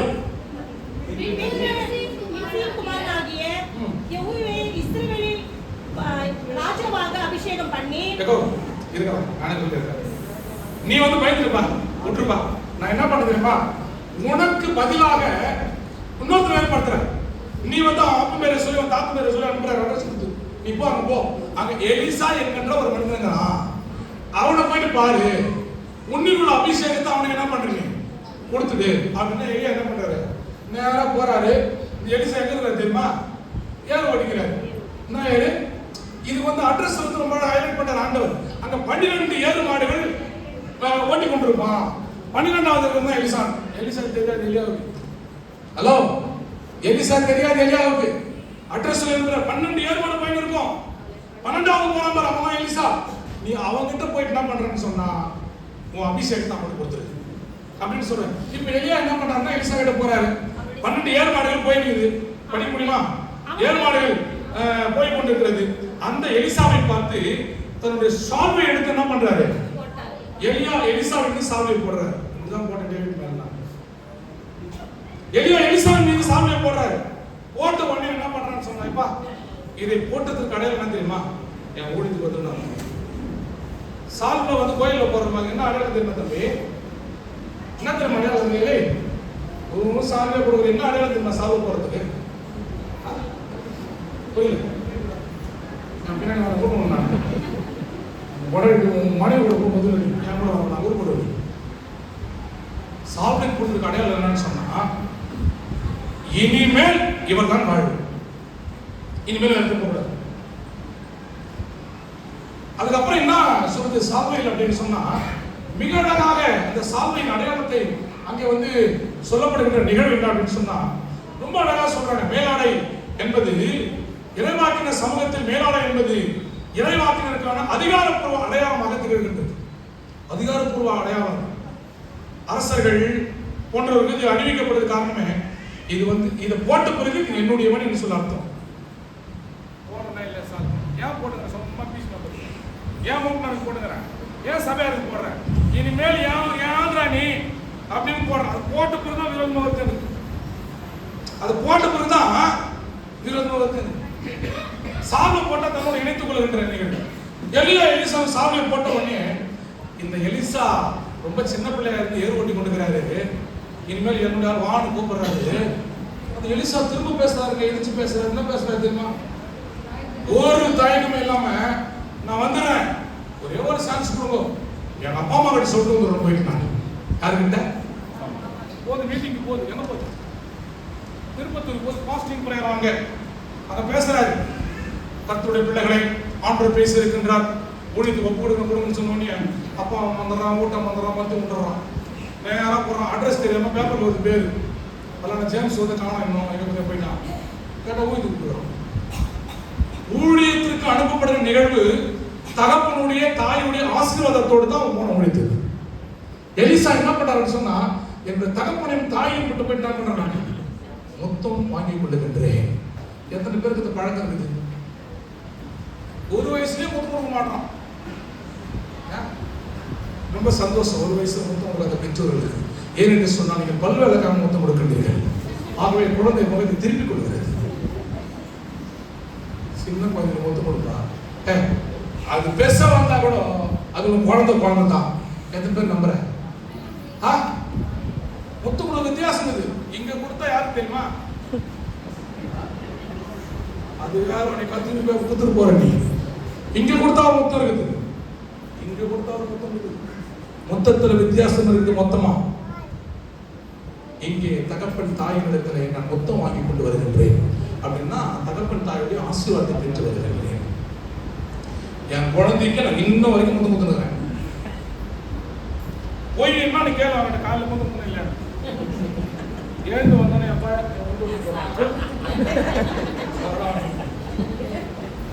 என் குழந்தை குழந்தாமா அது தோலுக்கு மேல வந்து தோணணும் ஒரு இடத்த குழந்தைறாது. அதனால பிரிவினை உண்டாக்கிறது. பெற்றோர்கள் பிள்ளைகளை சுத்தம் செய்து ஆசீர்வதிக்க விரும்புங்கள். இதை போட்டு செய்து சொன்ன உடனே எலியா பர்மிஷன் தர போ போ அப்படி வீட்டுக்கு போறான். அங்க போயிட்டு என்ன பண்றது தெரியுமா? ஆசீர்வாதத்தை பெற்றுக்கொள்வதற்கு இவனுக்கு இருந்த ஒரே ஒரு சொத்து என்ன தெரியுமா? ஏர்மாடு. இங்க என்ன பண்ண ஊழியத்துக்கு போறேன் அப்படின்ட்டு இவனுடைய ஏர்மாட்டை வச்சு அந்த மாட்டை அடிச்சு அங்க விருந்து கொடுக்குறான். ராமேன்னு சொல்லுங்களேன். மாட்டை அடிச்சு விருந்து மட்டும் கிடையாது, அந்த மாட்டுக்கறியை வேக வைக்கிறது என்ன தெரியுமா பண்றான்? ஏன் கலப்பு வச்சுதானே அத்தை வச்சு வேக வைக்கிறோம் இல்லடா, என்னத்தை வச்சு முடுக்காங்க இந்த காலில் வெறும் பிரியாணி செய்ய வச்சுட்டு எல்லாம் போட்டுக்கணும் காலில் மூட்டு காட்டிக்கிறாங்க போட்டு. ஏர் மாட்டை சாரி ஏர் கலப்பைய வச்சு எரி போட்டுருக்கோம். ஏன் இதோட கான்செப்ட் என்ன அப்படின்னு சொன்னா கடவுளுடைய திருப்பணிக்கு போனோம் அப்படின்னு சொன்னா தனக்கு உண்டானவைகளை எரித்து விட வேண்டும். வச்சுக்க கூடாது. வையாயமா வை அந்த ஊழிய செட் ஆகுதா பாக்குறேன், நான் போறேன், செட் ஆகாம வருவேன், மறுபடியும் எடுத்துப்பேன். கலப்பையின் மீது கை வைத்தவன் பின்னிட்டு பார்க்க கூடாது. புரியுதா? 2 பேர் அனுப்பிச்ச ஒருத்தர் கோயம்புத்தூர் ஒருத்தர் நாகப்பட்டினம். யார நம்ம பிள்ளைகளை தான் டேவிட்ட மேசாக்கியும். ஒருத்தர் வந்து கோயம்புத்தூருக்கு மேசாக்கு அனுப்புறேன், ஒரு காஸ்ட் உத்தியோகத்துக்கு ஊழியத்துக்கு. ஒருத்தர் நாகப்பட்டினம் அனுப்புறேன். எத்தனை மாசமா? 6 மாசம் ஏங்க 10 நாள் நல்லா ஊழியம் பண்ணணும். அங்கிருந்து போன் வருது. அப்போ ஃபோன் கிடையாது, வெளியூர் ஃபோனுங்களில் அந்த டெலிகிராம் பார்த்தீங்களா அந்த ஃபோன் வருது. ஐயா ஒரு தண்ணியாகுது ஐயா, சோறு சரியாக போட மாட்டாங்க ஐயா. அந்த பசங்க 2 பேரும் அங்கே இப்போ ஒன்று ரவர் எடுத்தது ஏரியா சேர்மன் ஆகிட்டு இருக்குது. அப்போ ஏரியா ஈஸியை பாஸ்டாக பார்க்கணும். போயிட்டு கம்ப்ளைண்ட் அவங்க அம்மா ஓன் ஆகிட்டு நேரம் வந்து போயிட்டு வந்தா சாந்தி அக்காவை அம்மா என் கேட்டான். என் பிள்ளைய அழுத்தையா, என் பிள்ளைய போகாதுக்கும் முடியும், என் பிள்ளையும் அம்மா வாழ்ல ஒழுங்கு நீ பேசுறத நம்ம என்ன கேட்டுக்காரு. நீ அங்கே சரியா பேசுற. பிரேமாக்கா வந்து தத்த மண்ட மாதிரி விட்டுச்சு. அப்போ போனடாப்பா அது முதல்ல சொல்லு, என் பிள்ளை போய் கரையம் போல போய் கரையம் போல போய் கடவுள் ஏமாறமா நிறைவேற்றினார். அப்போ கூட நேற்று மாட்டேன். கலப்பை மீது கை வைத்தவன் பின்னிட்டுப்பான் வந்துட்டான். 10 நாள் திரும்ப நம்ம வீட்டுக்கு. இந்த ஏன்னா இந்த அம்மா விட்டு போய்கிறானே, எங்க அக்கா விட்டு போய்கிறானே, அதுதான் ஆண்டவர் சொல்றாரு, ஒருவன் என் பின்னே வர விரும்பினால் அவன் தன்னைத்தான் எத்தனை பேருக்கு அவன் கொடுக்குறான். நேற்று ஊட்டி இடத்துல ஒரு மீட்டிங் நடத்திக்கிறேன். எலக்ட்ரீஷியன் பொறுப்பு ஐயோ கை தட்டுங்கோ வினோதையாவுக்கு எலக்ட்ரீஷியன் கட்டாம பாரு கையை வந்து கிழமைக்கு படுக்காம புத்தி மாட்டேன். அவங்க என்ன விட்டுறீங்க சீரியல் செட்டு போட்டு நின்றுறாங்க. உன்னை எங்க நீங்க சொன்னேன், உன்னை எங்க வர சொன்னேன், இங்க வரல. என்ன நடக்குது அப்படின்னு சொன்னா, கடவுள் அழைத்த அழைப்பில இல்லாமல் போகும் பொழுது அங்கே அந்த பெற்றோர் இடத்துல ஆசீர்வாதம். ஏன்னா திரும்ப போகக்கூடாது, வந்துட்ட திருப்பணி வந்து சுயத்தை சாகடிக்க வேண்டும். ஒருவன் என் பின்னே வர விரும்பினான் அவன் தன்னைத்தான் அப்படின்னு. என்னது ராஜா தன்னைத்தான் விரும்பின? என்னது என்னது சுயா மான்கரி தெரியாது. நீ நினைக்கின்ற உன்னோட தன்மானங்களை விட்டு உறவுகளை விட்டு ஊழியத்துல கடவுளை மாத்திர நேசி, தன்னைத்தான் நிறுத்து. அதை என்ன பண்ண மறுபடியும் திரும்பி வந்தோம்னா இந்த ஏறு கலப்பு என்ன பண்ணுவேன்? அட எலியா திட்டான்னு வச்சுக்க என்ன பண்ணுவேன்? வந்து அதனால எலியாவுடைய அபிஷேகம் என்னன்னா, இனிமேல திரும்ப மாட்டேன், என் வாழ்வாக்கக்கூடிய காரியம் எல்லாவற்றையும் இப்பவே நான் வந்து முடிச்சுட்டு அழைச்சிட்டு போயிடுவேன். இனிமேல் கடவுள் தான் வாழும். எத்தனை பேர் ஞானஸ்தானம் கொடுக்கும்போது வீடியை விட்டா விட்டதுதான், குடியை விட்டா விட்டதுதான், அந்நிய தெய்வத்தை வணங்காத விட்டா விட்டதுதான். எத்தனை பேர் இருக்கிறேன் சொல்லிவிடு. எத்தனை பேர் இருக்கிற சொல்லிவிடு. கல்யாணம்னா நேரம் கல்யாணம் சொன்ன செத்தான் பாவம். என் ஜெபத்தாலே செத்தான். அப்பனா சொல்றான் ஊடாடத்துல நின்று கத்தணும், இயேசுவேலுக்கு விரோதமான மந்திரவாதம் இல்லை, யாக்கோபு குறிசு ஊடாட காக்கும் கிறிஸ்மஸ் போய் வெடிகால் 3 மணிக்கு ஆண்டவரை நாளை சீக்கிரம் எடுத்துக்கொண்டு குறிச்சு போறேன். எப்ப பார்த்தாலும் இங்க நோட்டீஸ் செய்யறாருன்னா நம்ம வந்து கேட்கறதே கிடையாது. வர போவோம். இப்ப அந்தாலும் விட்டான். அது எங்க தான் பாக்குறானோ 7:30 மணி 7 மணிக்கு வரணும். இவர் கோயில் கட்டணம் வர முடியாது. 7:30 ராவு காலத்தையும் ஞாபகம் வச்சுட்டு பட்டு நம்ம பாடுகிறாங்க. என்ன நேரத்தையும் காலத்தையும் கிறிஸ்தவர் என்று சொன்னால் விட வேண்டியது விட வேண்டும். விட்டுணும் அங்கச்சே எத்த விட்டுற நீ எத்த விட்டுக்கிற அம்மா அப்பா ஓடுறியா? வீட்டுக்காரங்க பிடிச்சா வீட்டுக்காரங்க தான் வாழ்க்கை. அதுக்கப்புறம் அம்மாவை என்ன பேசு. எங்க சுதாமா வந்து என்ன தவிர யாரும் நேசிச்சது கிடையாது. அவ்வளவு அன்பு, அவ்வளவு பாசம். அப்படியாப்பட்ட பொண்ணியே நீ உள்ளத்திலே மன்னனை நேசிக்கிறாய். வெளியே போட்டு முழு உள்ளத்தோடு முழு ஆன்மாவோடும் கடவுளை பார்க்க வேண்டும். திரும்பி வந்து ஏன் நடப்பி பிடிக்கூடாது. நான் அது அங்கேயே அழிச்சிட்டு அங்கேயே சாப்பிட்டு மட்டும் கால் கொண்டு போட்டான். அதுக்கப்புறம் தான் எலியா கிட்ட போறான். அந்த பாஷம் பண்ண பிறகுதான் இங்க எலியா பேசுகிறார். என்ன பேசுறாரு? செய்தி காதாரமா வசனம் சொன்னாங்க. எலியா என்ன பேசுறாரு? அவன் எழுந்து எலியாவுக்கு பின் சென்று அவர் ஊழியம் செய்தார். ஊழியம் செய்யணும்னா என்ன பண்ண தெரியுமா? சுயத்தை மட்டும் சாகடிக்கணும், சுயத்தை மட்டும் சாகடிக்கணும், சுயத்தை மட்டும் சாகடிக்கணும். அப்பதான் அந்த ஊழியக்கார சொல்றீங்க, உனக்கு உண்டாந்த வச்சுக்கினே எனக்கு உறவு, எனக்கு சொந்தம், எனக்கு பந்தம் செய்யவே முடியாது. டைம் வரணும். சுயத்தை சாகடிக்கணும். சாகடிக்கிறியா? சாகடிக்கிறியா? இதுதான் இறை வார்த்தையை கேட்டு இறை வேண்டலில் அர்ப்பணிக்கப்பட்ட ஒரு நிகழ்வு தான் எலிசா நிகழ்வு. இறை வார்த்தை கேட்டான் எலியாவின் வழியாக, ஆண்டு வழியாக முற்றிலுமே எல்லாவற்றையும் வெறுத்து இறை வேண்டலில் வாழ்க்கை சென்று விட்டது. கண்களை மூடுவோம், கர்த்தரை நோக்கி பார்ப்போம். இறை வார்த்தை கேட்டுக் கொண்டிருக்கின்ற தேவ ஜனமே, இன்றைக்கு எலிசாவாக கர்த்தரை மாற்றி இருக்கின்றார். நீ எங்க இருக்கிற? நீ எங்க இருக்கிற? எங்கே நின்று கொண்டிருக்கின்றாய்? எங்கே நின்று கொண்டிருக்கின்றாய்? சற்று யோசித்து எல்லாவற்றையும் சாகடி, சுயத்தை வெறுத்து விடு, கடவுளுக்காக வாழ உன்னை அர்ப்பணம் பண்ணு. ஆண்டவரே, உமக்கு நான் அடிமை, இறைவார்த்தை கேட்ட நான் இறைவனை அர்ப்பணிக்கிறேன் என்கிற அர்ப்பணிப்பில் உன்னை நீ அர்ப்பணம் பண்ணு. உலகம் வேண்டாம், எனக்கு உண்டான சொத்துக்கள் வேண்டாம், எனக்கு உண்டான பொருட்கள் வேண்டாம், கடவுளே வாழ்வு, அவனை எதிர்பார்ப்பு. என் அர்ப்பணிப்பில் உன்னை அர்ப்பணம் பண்ணு. உன்னை அன்றி பேரேகதி ஒருவர் இல்லையே. எத்தனை பேர் என் கூட சேர்ந்து சொல்லுவீங்க? உன்னை அன்றி பேரேகதி ஒருவர் இல்லையே. அன்னை தந்தை உற்றார் சுற்றார், அன்னை தந்தை உற்றார் சுற்றார் தாரும் உதவுவாரோ. அதிசய மனுவேலா ஆசை என்னேசு சுவாமி, உன்னை அன்றி பேரேகதி ஒருவர் இல்லையே. பண்ணின துரோகம் எல்லாம் இன்னினால் எத்தனை கோடி, பாதகத்துக்குண்டோ எல்லை, பரிதவித்தேனே தேடி. கண்ணீனாலும் திருவாடி, கண்ணீனாலும் திருவாடி, காண நான் தகுமோதா கடையது கருத்தூரி, முடியும் என்னே சுசாமி, உன்னை அன்றி பேரேகதி ஒருவர் இல்லையே.